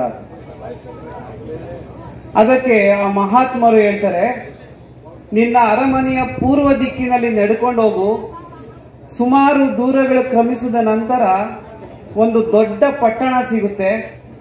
ಆ ಪಟ್ಟಣವನ್ನ ದಾಟಿಕೊಂಡು ಹೋದ್ರೆ ಒಂದು ಮಾವಿನ ಹಣ್ಣಿನ ಮರ ಇರುತ್ತೆ, ಫಲಭರಿತವಾಗಿರುವಂತಹ ಹಣ್ಣುಗಳನ್ನ ಬಿಟ್ಟಿರುತ್ತೆ. ಅದು ಅದರಲ್ಲಿ ಒಂದು ಹಣ್ಣನ್ನ ನೀನು ಸೇವನೆ ಮಾಡು, ನೀನು ಯುವಕನಾಗಿರ್ತೀಯ, ಯೌವನ ನಿನ್ನಲ್ಲಿ ಸದಾಕಾಲ ಹಾಗೆ ಉಳಿದಿರುತ್ತೆ ಅಂತಕ್ಕಂಥ ಮಾತನ್ನ ಹೇಳ್ದ. ರಾಜನಿಗೆ ಸಂತೋಷಕ್ಕೆ ಪಾರವೇ ಇರಲಿಲ್ಲ. ನಾನು ಇನ್ಮೇಲೆ ಯುವಕನಾಗಿದ್ದು ಬಿಡ್ತೀನಿ, ಪೂಜ್ಯರಿಂದ ಒಂದು ವರ ಸಿಕ್ತು ಅಂತ ಒಂದು ಕುದುರೆಯನ್ನ ಇಟ್ಕೊಂಡು ಅದನ್ನ ಏರ್ಬಿಟ್ಟು ಹೋಗ್ತಾ ಇದ್ದಾನೆ. ಸುಮಾರು ದೂರಗಳ ಕಾಲ ಕ್ರಮಿಸಿದ. ಒಂದು ದೊಡ್ಡ ಪಟ್ಟಣ ಸಿಕ್ತು. ಅಲ್ಲಿ ಪಟ್ಟಣದಲ್ಲಿ ಸಾಕಷ್ಟು ಜನ ಸುತ್ತುವರೆದಿದ್ದಾರೆ. ಅಲ್ಲಿ ಏನೋ ಒಂದು ಪ್ರಸಂಗ ನಡೀತಾ ಇದೆ. ಏನು ಪ್ರಸಂಗ ಅಲ್ಲಿ ಅಂತಂದ್ರೆ, ಅಲ್ಲಿ ಇಬ್ಬರು ರಾಜರು ಯುದ್ಧವನ್ನ ಮಾಡ್ತಾ ಇದ್ದಾರೆ. ಯಾರು ಅಂದ್ರೆ ಅಪ್ಪ ಮತ್ತೆ ಮಗ ಇಬ್ರು ಸೇರ್ಕೊಂಡು ಯುದ್ಧ ಮಾಡ್ತಾ ಇದ್ದಾರೆ. ಜನರಿಗೆ ತನ್ನದೇ ಅಪ್ಪ ಮತ್ತೆ ಮಗ ಇಬ್ರು ಸೇರ್ಕೊಂಡು ಯುದ್ಧ ಮಾಡಿದ್ರೆ ಪ್ರಜೆಗಳಿಗೆ ಏನ್ ಸಂತೋಷ ಆಗಲ್ಲ, ಬಹಳ ದುಃಖದಿಂದ ನೋಡ್ತಾ ಇದ್ದಾರೆ. ಯಾಕೆ ಈ ತರ ಮಾಡ್ತಾ ಇದ್ದಾರೆ ಇವರೆಲ್ಲ, ಬಹಳ ದುಃಖಿತರಾಗಿದ್ದಾರೆ. ರಾಜ ಅಲ್ಲಿ ಸಮೀಪಕ್ಕೆ ಬಂದಾಗ ಅದರಲ್ಲಿರುವಂತ ಒಬ್ಬ ಪ್ರಜೆ ಹೇಳ್ತಾನೆ, ನಿಮ್ನು ನೋಡಿದ್ರೆ ಮಹಾನುಭಾವರ ತರ ಕಾಣ್ತಾ ಇದ್ದೀರಾ, ಯಾವುದೋ ರಾಜ್ಯದ ಒಡೆಯ ತರ ಕಾಣ್ತಾ ಇದ್ದೀರಾ, ನಮ್ಮ ರಾಜರುಗಳಿಗೆ ಒಂದ್ ಸ್ವಲ್ಪ ಬುದ್ಧಿ ಹೇಳಿ, ಯಾವಾಗ್ಲೂ ಕಿತ್ತಾಡ್ತಾ ಇದ್ದಾರೆ ಇಬ್ರು ಸೇರ್ಕೊಂಡು, ನಮ್ಗಂತೂ ನೋಡಿ ನೋಡಿ ಸಾಕಾಗೋಗಿದೆ ಅಂತ ಹೇಳ್ತಾರೆ. ಆಗ ರಾಜ ಅಲ್ಲಿ ಹೋಗಿ ಆ ಇಬ್ರು ಕಾಳಗವನ್ನ ಮಾಡ್ತಾ ಇದ್ರಲ್ಲ, ಅದರಲ್ಲಿ ಮಗನನ್ನ ಪ್ರಶ್ನೆ ಮಾಡ್ತಾರೆ, ಯಾಕೆ ತಂದೆ ಮೇಲೆ ಯುದ್ಧ ಮಾಡ್ತಾ ಇದೆಯಲ್ಲ, ನಿನ್ಗೇನಾಗಿದೆಯೇ ಅಂತ ಕೇಳಿದಾಗ, ನನ್ನ ತಂದೆ ನನಗೆ ರಾಜ್ಯ ಕೊಟ್ಟಿಲ್ಲ, ಅದಕ್ಕೆ ಯುದ್ಧ ಮಾಡ್ತಾ ಇದ್ದೀನಿ. ಆ ತಂದೆನ ಹೋಗಿ ಕೇಳಿದ್ರಂತೆ, ಯಾಕೆ ನಿನ್ ಮಗನ್ಗೆ ರಾಜ್ಯವನ್ನ ಕೊಟ್ಟಿಲ್ಲ ಅಂತ ಕೇಳಿದಾಗ, ನಮ್ಮಪ್ಪ ನನಗೆ ರಾಜ್ಯ ಕೊಟ್ಟಿಲ್ಲ ಅಂತ ಕೇಳಿದ. ನಮ್ಮಪ್ಪ ಅರಮನೆಯಲ್ಲೇ ಅವನೇ, ಹೋಗಿ ಅಲ್ಲಿ ಕೇಳೋಗ್ರಿ ಅಂತ. ಒಳ್ಳೆ ಸಮಸ್ಯೆ ಆಯ್ತಲ್ಲ. ಇವರಿಬ್ರು ನಾನು ಸಂಕಟವನ್ನ ಬಿಡ್ಸಕ್ ಹೋದಾಗ ಮತ್ತೊಂದು ಸಂಕಟ ಸೇರ್ಕಂತೆಲ್ಲ. ಅರಮನೆಗೆ ಹೋದ ಅವನು. ಅಲ್ಲಿ ರಾಜ ಇದ್ದ, ಕೇಳ್ದ, ಯಾಕೆ ನಿನ್ನ ಮಕ್ಕಳಿಗೆ ನೀನ್ ರಾಜ್ಯ ಕೊಟ್ಟಿಲ್ಲ ಅಂದ್ರೆ, ನಮ್ಮಪ್ಪ ನನ್ಗೆ ರಾಜ್ಯ ಕೊಟ್ಟಿಲ್ಲ ಅಂತ ಅಂದ. ಯಾಕಂದ್ರೆ ಆ ಊರ ನಂತರದಲ್ಲಿ ಒಂದು ಮಾವಿನ ಹಣ್ಣು ಇತ್ತಲ್ಲ, ಮಾವಿನ ಹಣ್ಣ ಎಲ್ಲ ತಿನ್ಬಿಟ್ಟಿದ್ದಾರೆ, ಎಲ್ಲ ಯುವಕರಾಗೇ ಇದ್ದಾರೆ, ಅವ್ರ ವಯಸ್ಸೇ ಆಗಿಲ್ಲ, ಯಾರು ರಾಜ್ಯವನ್ನ ಕೊಡಕ್ಕೆ ಇಷ್ಟಪಡ್ತಾ ಇಲ್ಲ. ಆಗ ರಾಜನಿಗೆ ಅನಿಸ್ತು, ನಾನು ಆ ಹಣ್ಣನ್ನೇನಾದ್ರೂ ತಿಂದ್ರೆ ಬಹುಶಃ ಇವರ ಪರಿಸ್ಥಿತಿಯೇ ನನ್ನ ವಂಶಕ್ಕೂ ಬರುತ್ತೆ, ಬೇಡ ಬೇಡ, ನಾನು ಯೌವನ ಇರೋದು ಬೇಡ, ನನಗೆ ಯುವಕ ಆಗಿರೋದು ಬೇಡ, ನನ್ಗೆ ಮುಪ್ಪು ಬಂದ್ರು ಬರ್ಲಿ ಅಂತಕ್ಕಂತ ಅನ್ಕೊಂಡು ಬರ್ತಾ ಇರ್ತಾನೆ. ಎಲ್ಲ ಒಂದ್ ಕಡೆ ರಾಜನಿಗೆ ಆಸೆ, ಗುರುಗಳು ವರ ಬೇರೆ ಕೊಟ್ಟವ್ರೆ, ವರನ ಸುಮ್ಮನೆ ಯಾಕೆ ವ್ಯರ್ಥ ಮಾಡೋದು, ನಾನು ಚಿರಂಜೀವಿ ಆಗಿರ್ಬೇಕು ಅಂತ ಒಂದು ವರ ಕೇಳ್ಬಿಡೋಣ, ಹೋಗ್ಲಿ ನನ್ಗೆ ಸಾವೇ ಬರಬಾರ್ದು ಅಂತ ಒಂದು ವರ ಕೇಳ್ಬಿಡೋಣ, ಹೋಗ್ಲಿ ನಾನು ರಾಜ್ಯನೆಲ್ಲ ನನ್ನ ಮಕ್ಳಿಗೆ ದಾರೆ ಎರೆದ್ಬಿಟ್ಟು ನಾನು ಚಿರಂಜೀವಿ ಆಗಿರ್ಬೇಕು. ಬರ್ತಾನೆ ಗುರುಗಳ ಹತ್ರ, ಕೇಳ್ತಾನೆ, ನೀವು ಕೊಟ್ಟು ವರ ಏನೋ ಚೆನ್ನಾಗಿದೆ ಗುರುಗಳೇ, ಆದ್ರೆ ಅಲ್ಲೊಂದು ಪ್ರಸಂಗ ನೋಡಿ ನನಗನ್ಸ್ತು, ನಾನು ಇನ್ನೂ ಯುವಕನಾಗಿರ್ಬೇಕು ಅಂತ ಅನ್ಸ್ತಲ್ಲ, ನನಗೂ ಮಪ್ಪು ಬರಬೇಕು ಅಂತ ಅನ್ಸ್ತು, ನನ್ನ ರಾಜ್ಯವನ್ನ ನನ್ನ ಮಕ್ಳಿಗೆ ದಾರೆ ಇರ್ತೀನಿ, ಆದ್ರೆ ಒಂದು ಕೆಲಸವನ್ನು ಮಾಡ್ಬೇಕು ನೀವು. ಏನ್ ಕೆಲಸ ಅಂದ್ರೆ, ನಾನು ಚಿರಂಜೀವಿ ಆಗಿರ್ಬೇಕು, ನಾನು ಅಮರತ್ವವನ್ನ ಪಡ್ಕೊಬೇಕು, ಆ ತರ ನನಗೆ ಒಂದು ವರ ಕೊಡಿ ಅಂತ. ಅದಕ್ಕೆ ಗುರುಗಳೇ ಹೇಳಿದ್ರು, ನೀನು ಪಶ್ಚಿಮ ದಿಕ್ಕಿಗೆ ಹೋಗು, ಒಂದು ದಟ್ಟವಾಗಿರ್ತಕ್ಕಂಥ ಅರಣ್ಯ ಇದೆ, ಅರಣ್ಯದ ಮಧ್ಯದಲ್ಲಿ ಒಂದು ಕೊಳ ಇದೆ, ಆ ಕೊಳದಲ್ಲಿ ನೀರನ್ನ ಕುಡಿ, ನೀನು ಚಿರಂಜೀವಿ ಆಗಿತ್ಯ, ಅಮರತ್ವವನ್ನ ಪಡ್ಕೊಂತೀಯ, ನಿನ್ಗೆ ಸಾವೇ ಬರೋದಿಲ್ಲ ಅಂತ ಹೇಳಿದಂತೆ. ಬಹಳ ಆಸೆಯಿಂದ ನನಗಿನ್ ಸಾವೇ ಇಲ್ಲ ಅನ್ಕೊಂಡು ಏನ್ ಮಾಡ್ದ, ಕುದುರೆ ನೇರ್ಕೊಂಡು ಆ ದಟ್ಟ ಅಡವಿಯನ್ನು ಉಟ್ಕೊಂಡು ಹೊರಟ. ಒಂದು ಕಾಡು ಸಿಕ್ತು. ಕಾಡಿನ ಮಧ್ಯದಲ್ಲಿ ಒಂದು ಕೊಳ ಇದೆ.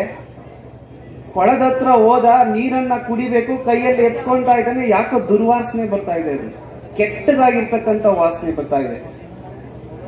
ಕೊಳವನ್ನ ನೋಡ್ದ. ಕೊಳದ ಪಕ್ಕದಲ್ಲಿ ಹಾವು ಮತ್ತೆ ಅಲ್ಲಿ ಮೀನುಗಳು ಮತ್ತೆ ಮೊಸಳೆ ಎಲ್ಲ ಏನ್ ಮಾಡಿದಾವೆ, ಬಿದ್ದಿದಾವೆ. ಅಲ್ಲಿ ಯಾವ ಸತ್ತಿಲ್ಲ, ಎಲ್ಲ ಬಿದ್ದಿದಾವೆ.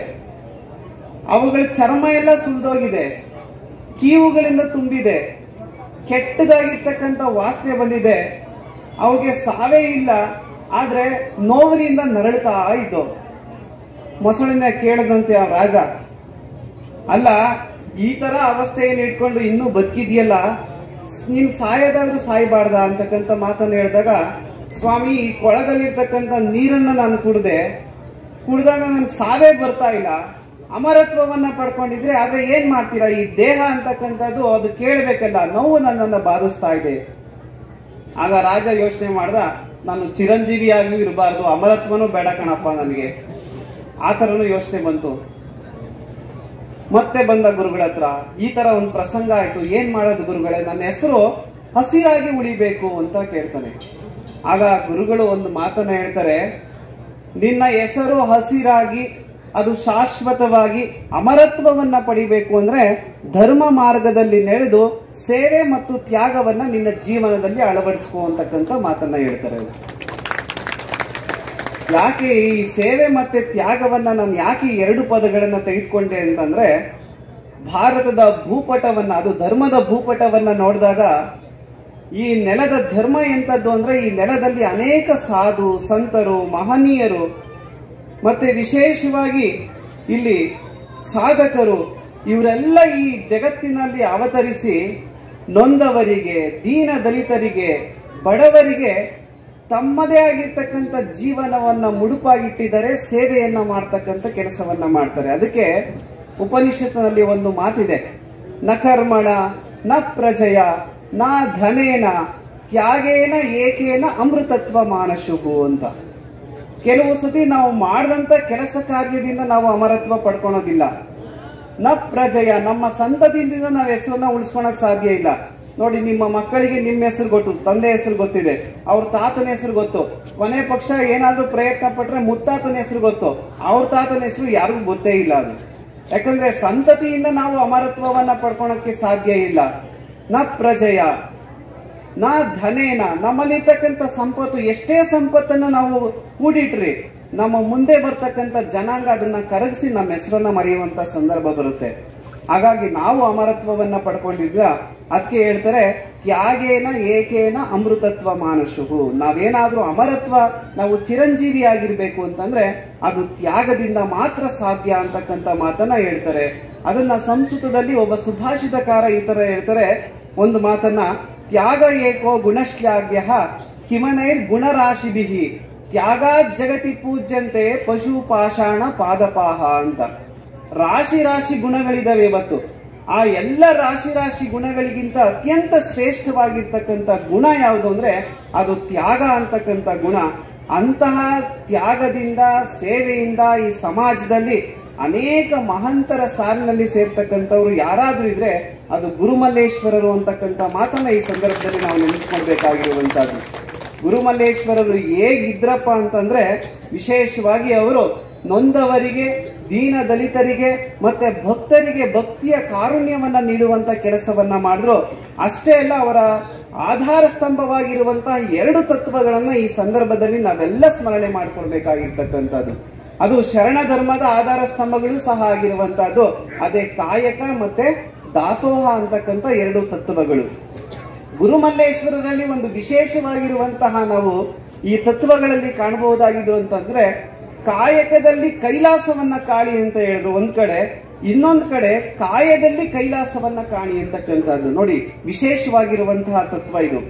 ಅಂದ್ರೆ ಕಾಯದಲ್ಲಿ ಕೈಲಾಸವನ್ನ ಹೇಗೆ ಕಾಣ್ತಕ್ಕಂಥದ್ದು, ಅದಕ್ಕೆ ಅವರು ಗುರುಮಲ್ಲೇಶ್ವರರು ಮಾಡಿದಂತಹ ಪ್ರಮುಖವಾಗಿರುವಂತಹ ಕೆಲಸ ಏನು ಅಂತಂದ್ರೆ, ಅಷ್ಟಾವರಣಗಳನ್ನ, ಷಟ್ಸ್ಥಲಗಳನ್ನ ಮತ್ತೆ ಪಂಚಾಚಾರವನ್ನ ಈ ನಾಡಿನ ಸಮಸ್ತ ಬಂಧುಗಳಿಗೆ ಬಿತ್ತರಿಸುವಂತ ಕೆಲಸವನ್ನ ಮಾಡಿದಂಥವ್ರು. 12ನೇ ಶತಮಾನದಲ್ಲಿ ಇದ್ದಂತಹ ಈ ತತ್ವಗಳನ್ನ ಜನಮಾನಸಕ್ಕೆ ಮತ್ತೆ ಹಸಿರಾಗುವಂತೆ ಮಾಡಿದಂತಹ ಕೆಲಸ ಅದು ಗುರುಮಲ್ಲೇಶ್ವರರಿಗೆ ಸಲ್ಲುವಂತಹದ್ದು. ಹಾಗಾಗಿ ಕಾಯವನ್ನ ಕೈಲಾಸ ಮಾಡ್ಕೊಳ್ಳಿ ಅಂತಕ್ಕಂಥ ಒಂದು ಕಡೆ ಅವ್ರು ಹೇಳಿದ್ರೆ, ಇನ್ನೊಂದು ಕಡೆ ಕಾಯಕಕ್ಕೆ ಎಷ್ಟು ಮಹತ್ವವನ್ನ ಕೊಟ್ಟಂತವ್ರು. ಅಂದ್ರೆ ಕಾಯಕದಿಂದ ಕೈಲಾಸವನ್ನ ಕಾಣಿ ಅಂತಕ್ಕಂಥ ಮಾತನ್ನ ಹೇಳ್ತಕ್ಕಂಥವ್ರು. ಯಾಕೆ ಅಷ್ಟೊಂದು ಮಹತ್ವವನ್ನ ಕೊಡ್ತಕ್ಕಂಥದ್ದು? ನಮ್ಮಲ್ಲಿ ಒಂದು ನಾನುಡಿ ಇರ್ತಕ್ಕಂಥದ್ದು ಏನು ಅಂತಂದ್ರೆ, ತಿರಿದು ತಂದ್ರೂ ಸಹ ನಾವೇನ್ ಮಾಡ್ಬೇಕು, ಹಂಚು ಉಣ್ಣಬೇಕು ಅಂತಕ್ಕಂಥ ಒಂದು ಮಾತನ್ನ ಹೇಳ್ತಾರೆ. ನಮ್ಮ ಶರಣ ತತ್ವದಲ್ಲಿ ಅದನ್ನ ವಿಶೇಷವಾಗಿ ಮತ್ತಷ್ಟು ಉತ್ಕೃಷ್ಟಗೊಳಿಸಿ, ಕಾರೆ ಸೊಪ್ಪಾದರೂ ಕಾಯಕದಿಂದ ಬಂದದ್ದು ಲಿಂಗಾರ್ಪಿತ, ಇಲ್ಲ ಅಂದ್ರೆ ಅದು ಅನರ್ಪಿತ ಅಂತಕ್ಕಂಥ ಮಾತನ್ನ ಹೇಳ್ತಾರೆ. ಅದು ವಿಶೇಷವಾಗಿರುವಂತದ್ದು. ಅಂದ್ರೆ ಕಾಯಕಕ್ಕೆ ಅಷ್ಟು ಮಹತ್ವವನ್ನ ಕೊಟ್ಟವರು ಅವರು ಗುರುಮಲ್ಲೇಶ್ವರರು ಅಂತಕ್ಕಂಥ ನಾವು ಮಾತನ್ನ ಇಲ್ಲಿ ಸ್ಮರಿಸ್ಕೊಳ್ಬೇಕಾಗಿರ್ತಕ್ಕಂಥವ್ರು. ಅವರಲ್ಲಿ ಕಾಯಕ ಪ್ರಜ್ಞೆ ಎಷ್ಟಪ್ಪ ಇತ್ತು ಅಂತಂದ್ರೆ, ನಾವು ಕಲ್ಯಾಣದ ಶರಣನನ್ನು ನಾವು ನೆನೆಸ್ಕೊಳ್ಬೇಕು ಈ ಸಂದರ್ಭದಲ್ಲಿ. ಕಲ್ಯಾಣದಲ್ಲಿರ್ತಕ್ಕಂಥ ಇಬ್ಬರು ಶರಣ ದಂಪತಿಗಳು ನಮ್ಗೆ ಕಣ್ಣಿಗೆ ಬರುತ್ತೆ. ಒಂದು ಯಾರು ಅಂದ್ರೆ ಮೋಳಿಗೆಯ ಮಾರಯ್ಯ ಮತ್ತೆ ಮೋಳಿಗೆಯ ಮಹಾದೇವಿ ಅಂತಕ್ಕಂಥದ್ದು. ಯಾಕೆ ಈ ಸಂದರ್ಭದಲ್ಲಿ ಗುರುಮಲ್ಲೇಶ್ವರರಿಗೂ ಈ ಇಬ್ಬರು ಶರಣ ದಂಪತಿಗಳಿಗೂ ಎಂತಹ ಸಂಬಂಧವಿದೆ, ಅವಿನಾಭಾವ ಸಂಬಂಧ ಅಂದ್ರೆ ಅದು ಕಾಯಕ ತತ್ವದಿಂದ ಮಾತ್ರ ಸಾಧ್ಯ ಅಂತಕ್ಕಂಥದ್ದು. ಒಂದು ದಿವಸ ನೀವೆಲ್ಲ ಕೇಳಿದಿರ, ಮೋಳಿಗೆಯ ಮಾರಯ್ಯ ಅಂತಕ್ಕಂಥವನು ಕಾಶ್ಮೀರದ ಅರಸ. ಆ ಕಾಶ್ಮೀರದ ಅರಸನಾಗಿದ್ದಂತಹ ಮೋಳಿಗೆಯ ಮಾರಯ್ಯ ಬಸವಣ್ಣನವರ ವಿಚಾರಧಾರೆಗಳಿಂದ ಪ್ರೇರಣೆಯನ್ನ ಪಡ್ಕೊಂಡು ತನ್ನ ಎಲ್ಲ ರಾಜ್ಯವನ್ನ ಏನ್ ಮಾಡ್ತಾನೆ, ಮಗನಿಗೆ ದಾರಿ ಎರೆದು ಅವರು ಶರಣ ಮಾರ್ಗವನ್ನ ಅನುಕರಣೆಯನ್ನ ಮಾಡ್ತಾ ಇರ್ತಾರೆ. ಅವರ ಪುಣ್ಯಸ್ತ್ರೀಯಾಗಿರ್ತಕ್ಕಂಥವ್ರು ಮೋಳಿಗೆಯ ಮಹಾದೇವಿ. ಒಂದು ದಿವಸ ಅವ್ರಿಗೆ ಆಸೆ ಹುಟ್ಟುತ್ತೆ, ನಾವು ಕಲ್ಯಾಣಕ್ಕೆ ಹೋಗ್ಬೇಕು, ಬಸವಣ್ಣನವರ ದರ್ಶನ ಮಾಡಬೇಕು ಅಂತಕ್ಕಂಥ ಆಸೆಯನ್ನು ಇಟ್ಕೊಂಡು ಕಾಶ್ಮೀರದಿಂದ ಕಲ್ಯಾಣದ ಕಡೆಗೆ ನಡ್ಕೊಂಡು ಬರ್ತಾ ಇರ್ತಾರೆ. ಬರ್ತಾ ಇರುವಂತ ಸಂದರ್ಭದಲ್ಲಿ ಅವರು ರಸ್ತೆಯಲ್ಲಿ ಹೋಗ್ಬೇಕಾದ್ರೆ ಮಾರಯ್ಯನವರಿಗೆ, ಮೋಳಿಗೆಯ ಮಾರಯ್ಯನವರಿಗೆ ಕಣ್ಣಿಗೆ ಒಂದು ಬಂಗಾರದ ವಸ್ತು ಕಣ್ಣಿಗೆ ಬೀಳುತ್ತದೆ. ಆ ಬಂಗಾರದ ವಸ್ತು ಕಣ್ಣಿಗೆ ಬಿದ್ದಾಗ ನಮ್ಮಲ್ಲಿ ಒಂದು ಮಾತಿದೆ, ಏನಂದ್ರೆ ಹೆಣ್ಮಕ್ಳಿಗೆ ಅತ್ಯಂತ ಹೆಚ್ಚು ಪ್ರಿಯವಾಗಿರುವಂತದ್ದು ಯಾವುದು ಅಂದ್ರೆ ಬಂಗಾರ ಅಂತಕ್ಕಂಥದ್ದು. ಅವ್ರು ಯಾವ್ದಕ್ಕೆ ಮನಸ್ಸು ಹೋಲ್ತಾರೋ ಇಲ್ಲೋ ಗೊತ್ತಿಲ್ಲ, ಬಂಗಾರಕ್ಕೆ ಮಾತ್ರ ಅವರು ಸೋತು ಬಿಡ್ತಾರ ಅವರು. ಅದಕ್ಕೆ ಮೋಳಿಗೆ ಮಾರಯ್ಯನವರಿಗೆ ಆ ಸಂದರ್ಭದಲ್ಲಿ ಅನಿಸುತ್ತೆ, ನಮ್ಮ ಶರಣ ಏನಾದ್ರೂ ಮಹಾದೇವಿ ಇದನ್ನ ನೋಡಿದ್ರೆ ಎಲ್ಲಿ ಮತ್ತೆ ಅದ್ರ ಮೇಲೆ ವ್ಯಾಮೋಹ ಉಂಟಾಗುತ್ತೋ ಏನೋ ಅಂದ್ಬಿಟ್ಟು ಕಾಲ್ನಲ್ಲೇ ಏನ್ ಮಾಡ್ತಾರೆ, ಅದನ್ನ ಮಣ್ಣನ್ನು ಮುಚ್ಚಿಬಿಡ್ತಾರೆ. ಅದರಲ್ಲಿ ಸುಮಾರು ದೂರ ಕ್ರಮಿಸ್ಕೊಂಡು ಹೋದಾಗ ಪ್ರಶ್ನೆಯನ್ನ ಕೇಳ್ತಾರೆ ಮಹಾದೇವಿಗೆ, ನಾನಲ್ಲಿ ಒಂದು ವಸ್ತುವನ್ನ ಮರೆಮಾಚಿಸಿದೆ ಮಣ್ಣಿನಲ್ಲಿ, ನೀನ್ ನೋಡ್ದ ಅಂತ. ಹೌದು, ನಾನು ನೋಡ್ದೆ ಅಂತ. ಅದು ಬಂಗಾರ ಹೌದಲ್ವಾ? ಹೌದು, ಬಂಗಾರನೇ ಇರಬಹುದು ನಿಮ್ಮ ದೃಷ್ಟಿಯಲ್ಲಿ ಅಂತ ಕೇಳಿದೆ. ನಿನ್ಗೆ ಆಸೆ ಬರ್ಲಿಲ್ವಾ ಅಂದಾಗ, ಎಂತ ಮಾತಾ ಹೇಳ್ತಿದ್ದೀರಾ ನೀವು? ನಾವು ಹೋಗ್ತಾ ಇರೋದು ಎಲ್ಲಿಗೆ? ಕಲ್ಯಾಣಕ್ಕೆ. ಅದು ಬಸವ ಕಲ್ಯಾಣಕ್ಕೆ ನಾವು ಹೋಗ್ತಾ ಇರೋದು. ಅದಕ್ಕಿಂತ ಮುಂಚೆ ನಮ್ಮ ಆತ್ಮ ಕಲ್ಯಾಣವಾಗಬೇಕು ಅಂತಕ್ಕಂಥ ಮಾತನ್ನ ಹೇಳ್ತಾರೆ.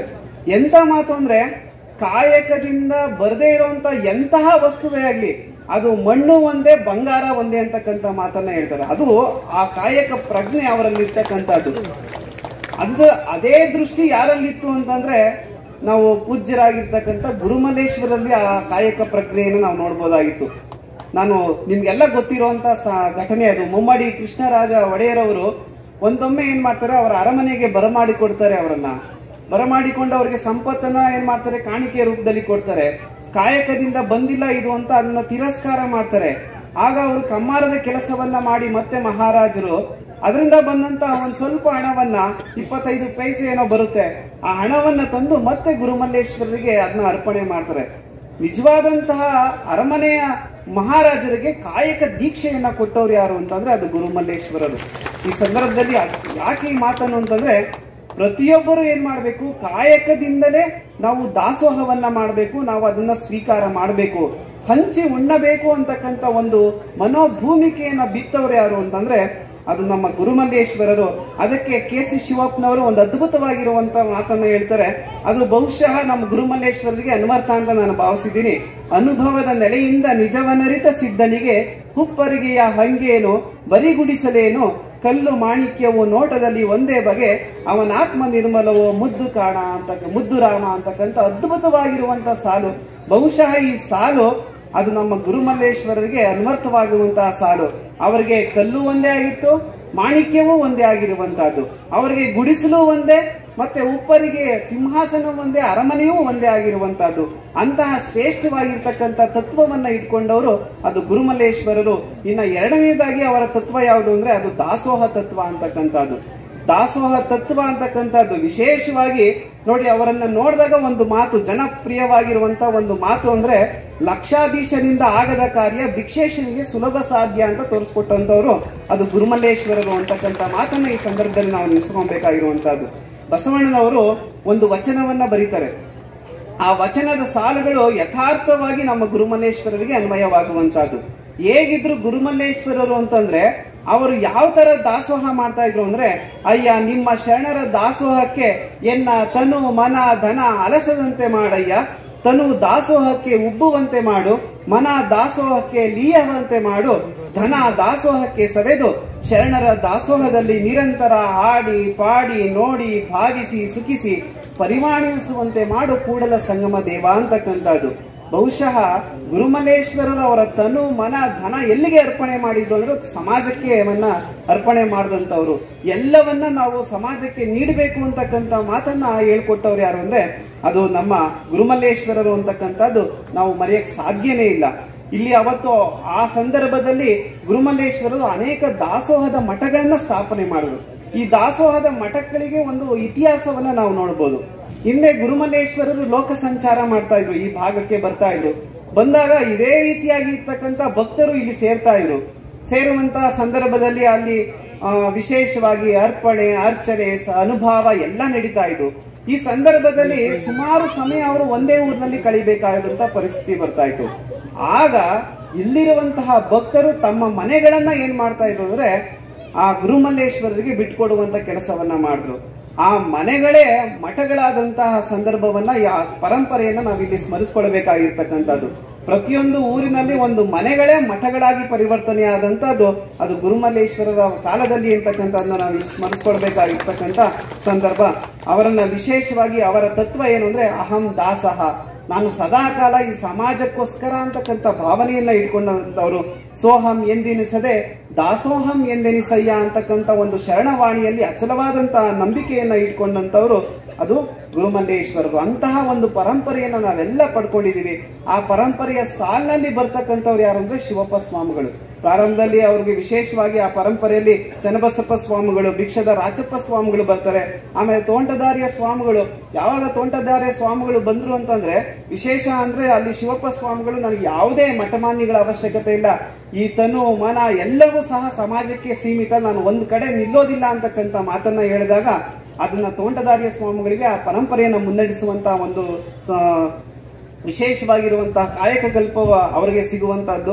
ಆ ನಂತರದಲ್ಲಿ ಅನೇಕ ಗುರು ಪರಂಪರೆ ಬರುತ್ತೆ. ಆ ಗುರು ಪರಂಪರೆಯಲ್ಲಿ ಇವತ್ತು ನಮಗೆ ಮಹಾಂತ ಸ್ವಾಮಿಗಳು ನಮ್ಮ ಕಣ್ಣಿಗೆ ಇದ್ದಾರೆ. ನಾವು ಶಿವಪ್ಪ ಸ್ವಾಮಿಗಳಂತೂ ನಾನಂತೂ ನೋಡಿಲ್ಲ. ಅವರನ್ನ ಎಲ್ಲಿ ನೋಡ್ಬೋದು ಅಂದ್ರೆ ಮಹಾಂತ ಸ್ವಾಮಿಗಳ ಹತ್ರ ನಾವು ನೋಡ್ಬೋದು. ಅವ್ರು ಇರುವಂತ ಕ್ಷೇತ್ರ ಎಂತ ಕ್ಷೇತ್ರ ಅಂದ್ರೆ ನೀವೆಲ್ಲ ದೇವನೂರು ಕ್ಷೇತ್ರ ಅಂತ ಹೇಳ್ತೀರಲ್ಲ, ಅದು ದೇವರ ಊರು. ಅದು ದೇವನೂರು ಅಲ್ಲ, ಅದು ದೇವರ ಊರು ಅಂತಕ್ಕಂಥದ್ದು.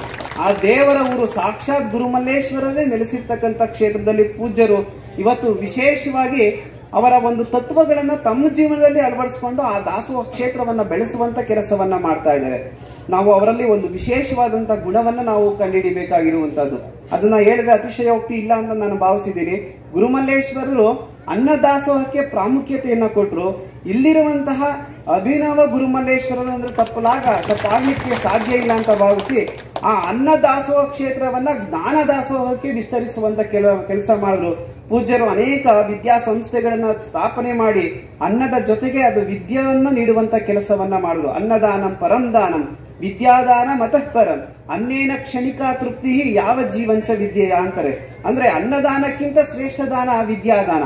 ಎರಡೂ ಶ್ರೇಷ್ಠವಾಗಿರ್ತಕ್ಕಂಥ ದಾನಗಳೇ. ಆದ್ರೆ ಅನ್ನದಾನ ನಮ್ಗೆ ಕ್ಷಣಿಕ ಇವತ್ತಿನ ಒಂದು ಕ್ಷಣಿಕ ತೃಪ್ತಿಯನ್ನ ಕೊಟ್ರೆ ವಿದ್ಯಾದಾನ ಅದು ಶಾಶ್ವತವಾಗಿರುವಂತಹ ತೃಪ್ತಿಯನ್ನ ನೀಡುತ್ತೆ. ಅಂತಹ ವಿದ್ಯಾದಾನವೂ ಸಹ ಈ ಗುರುಮಲ್ಲೇಶ್ವರರ ಒಂದು ಪರಂಪರೆಗೆ ಬರಬೇಕು ಅಂತಕ್ಕಂಥ ಆಶಯವನ್ನ ಇಟ್ಕೊಂಡು ಇವತ್ತು ಶಿಕ್ಷಣಕ್ಕೂ ಅಷ್ಟೇ ಒತ್ತನ್ನ ಕೊಟ್ಟು ಅದನ್ನ ವಿಸ್ತರಿಸುವಂತ ಕೀರ್ತಿ ನಮ್ಮ ಪೂಜ್ಯರಿಗೆ ಸಲ್ಲಿಸುವಂತ ಒಂದು ವಿಶೇಷವಾಗಿರುವಂತಹ ಸಂದರ್ಭ. ಈ ಸಂದರ್ಭದಲ್ಲಿ ನಮ್ಮ ಸಿದ್ದರಾಜವರು ವಿಶೇಷವಾಗಿ ಈ ಗುರು ಪರಂಪರೆ, ಅದರಲ್ಲೂ ಗುರುಮಲ್ಲೇಶ್ವರರ ಗುರು ಪರಂಪರೆ ಮತ್ತೆ ಶಿವಪ್ಪ ಸ್ವಾಮಿಗಳ ಗುರು ಪರಂಪರೆ, ಅದರ ಜೊತೆಗೆ ನಿಮ್ಮ ಬಗ್ಗೆ ಅನೇಕ ವಿಚಾರಗಳನ್ನ ತಿಳಿಸಿದಂತ ಕೆಲಸವನ್ನ ಮಾಡ್ತಾರೆ. ಅವರು ಲಾಡು ಕಟ್ಟೋದೆಲ್ಲ ಹೇಳಿದ್ರು, ಎಷ್ಟು ಚೆನ್ನಾಗಿ ಲಾಡು ಕಟ್ಟಿದ್ದೀರಾ ಅಂತ ಅವರು ಈ ಸಮಾರಂಭವನ್ನ ನೋಡಿ ಹೇಳುವಂತದ್ದು, ಅವರು ನಿಮ್ಮ ಒಡನಾಟವನ್ನ ಇಟ್ಕೊಂಡಂತವ್ರು.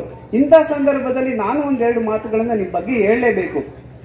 ಚಾಮರಾಜನಗರ, ಮೈಸೂರು, ಕೊಳ್ಳೇಗಾಲ ಈ ಭಾಗದ ಯಾವುದೇ ಕಾರ್ಯಕ್ರಮಗಳಲ್ಲಾಗ್ಲಿ ನಮ್ಮ ಮಠದ ಪೂಜ್ಯರು ಯಾವುದಕ್ಕೂ ಸಹ ಗೈರು ಹಾಜರಾದಂಥವ್ರಲ್ಲ. ಆದ್ರೆ ನಿಮ್ಗೆಲ್ಲ ಒಂದು ಪ್ರಶ್ನೆ ಉದ್ಭವ ಆಗುತ್ತೆ.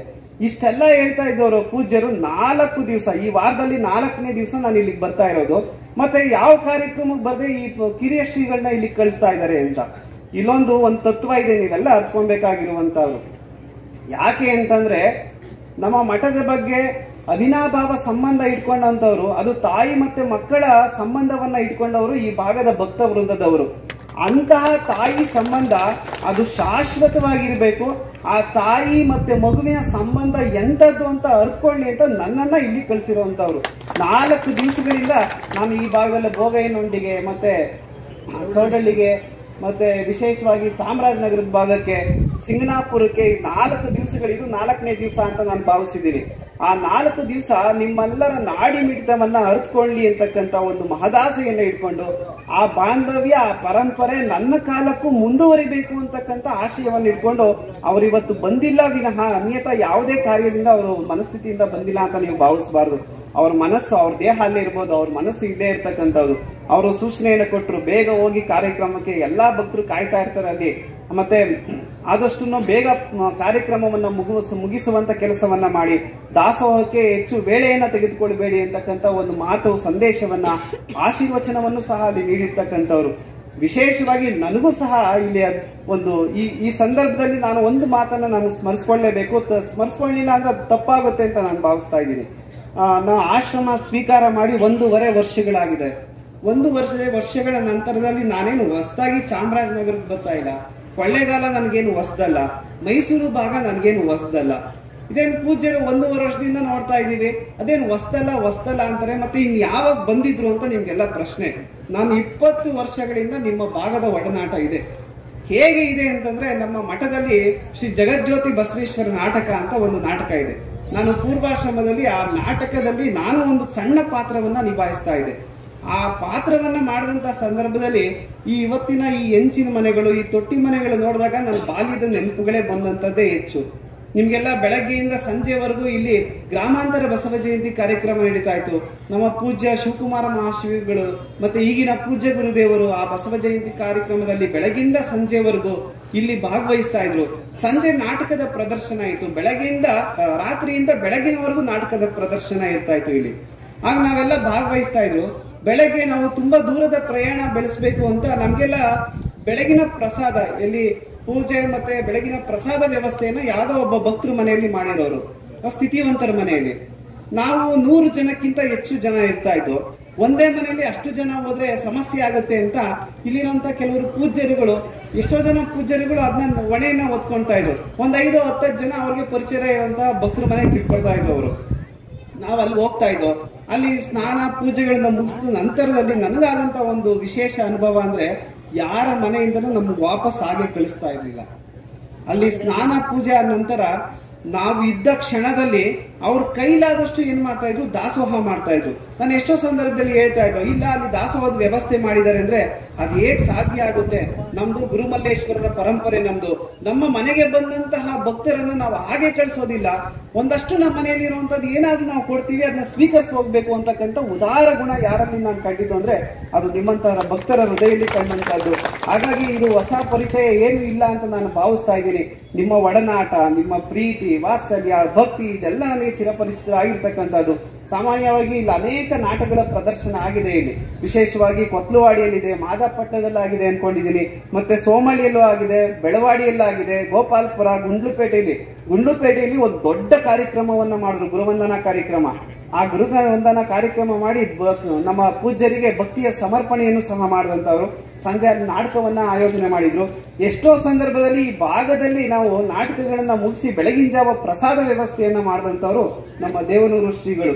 ನಾವು ಎಷ್ಟೋ ಸಂದರ್ಭದಲ್ಲಿ ಆ ಮಠಕ್ಕೆ ಹೋಗಿ ಪ್ರಸಾದವನ್ನ ಸ್ವೀಕಾರ ಮಾಡ್ಕೊಂಡ್ ಬಂದಿರ್ತಕ್ಕಂಥವ್ರು.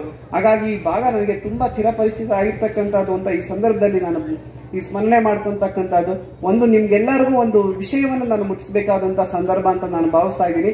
ಮುಂದೆ ಜನವರಿ 21ನೇ ತಾರೀಕು ಒಂದು ವಿಶೇಷವಾಗಿರುವಂಥ ದಿವಸ ನಮಗೆಲ್ಲ, ಅದನ್ನ ಇವತ್ತು ದಾಸೋಹ ದಿನ ಅಂತ ನಾವೆಲ್ಲ ಭಾವಿಸ್ಕೊಂಡಿದ್ದೀವಿ.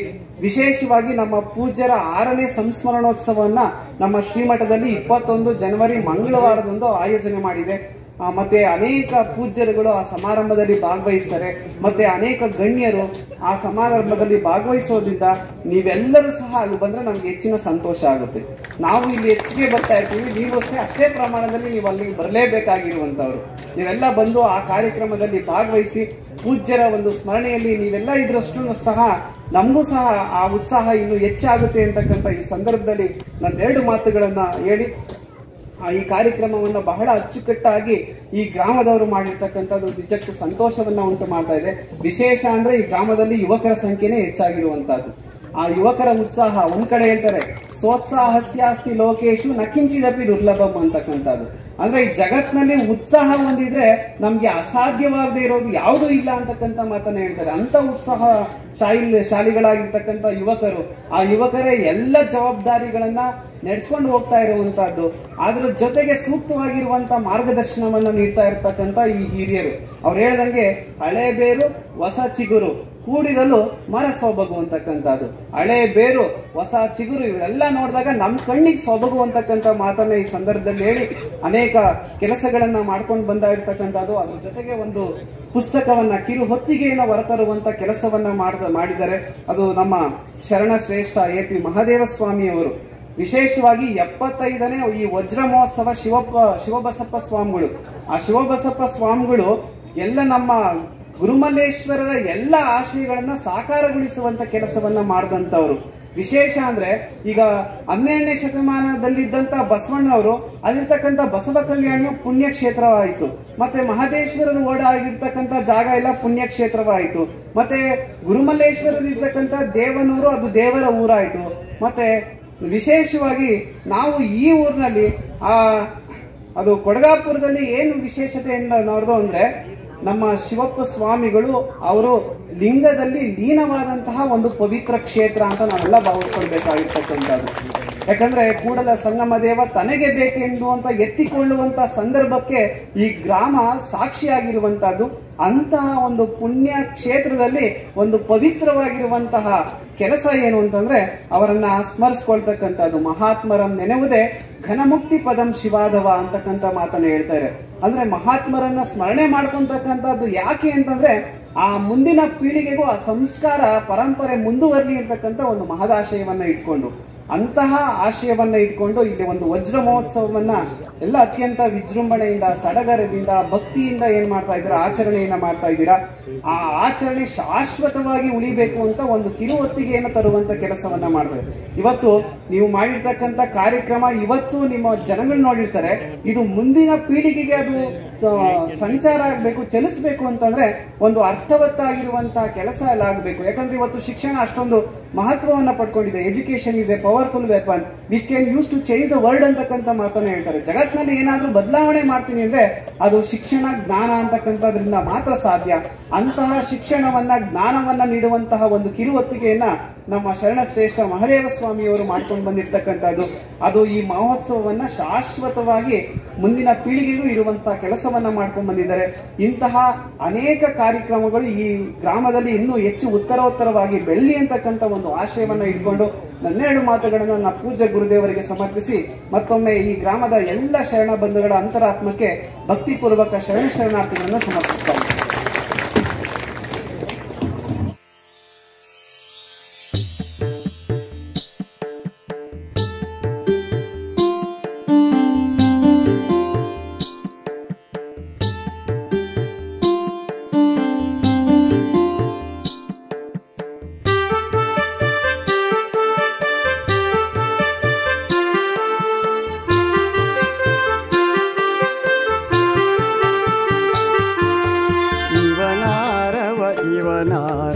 ಎಂದೆನಿಸದಿರಯ್ಯ ಇವನಮ್ಮವ ಎಂದೆನಿಸಯ್ಯ ಇವನಾರವ ಎಂದೆನಿಸದಿರಯ್ಯ ಇವನಮ್ಮವ ಇವನಮ್ಮವ ಎಂದೆನಿಸಯ್ಯ ನಮ್ಮ ಕೂಡಲ ಸಂಗಮ ದೇವ ನಿಮ್ಮ ಮನೆಯ ಮಗನೆಂದೆನಿಸಯ್ಯ ನಮ್ಮ ಕೂಡಲ ಸಂಗಮ ದೇವ ನಿಮ್ಮ ಮನೆಯ ಮಗನೆಂದೆನಿಸಯ್ಯ ಇವನಾರವ ಇವನಾರವ ಎಂದೆನಿಸದಿರಯ್ಯ ಇವನಮ್ಮವ ಇವನಮ್ಮವ ಎಂದೆನಿಸಯ್ಯ ನಮ್ಮ ಕೂಡಲ ಸಂಗಮ ದೇವ ನಿಮ್ಮ ಮನೆಯ ಮಗನೆಂದೆನಿಸಯ್ಯ ನಿಮ್ಮ ಮನೆಯ ಮಗನೆಂದೆನಿಸಯ್ಯ ಇವನಾರವ ಇವನಾರವ ಎಂದೆನಿಸದಿರಯ್ಯ ಇವನಮ್ಮವ ಇವನಮ್ಮವ ಎಂದೆನಿಸಯ್ಯ ನಮ್ಮ ಕೂಡಲ ಸಂಗಮ ದೇವ ನಿಮ್ಮ ಮನೆಯ ಮಗನೆಂದೆನಿಸಯ್ಯ ನಿಮ್ಮ ಮನೆಯ ಮಗನೆಂದೆನಿಸಯ್ಯ ಇವನಾರವ ಇವನಾರವ ಎಂದೆನಿಸದಿರಯ್ಯ ಇವನಮ್ಮವ ಇವನಮ್ಮವ ಎಂದೆನಿಸಯ್ಯ ಎಂದೆನಿಸಯ್ಯ ಎಂದೆನಿಸಯ್ಯ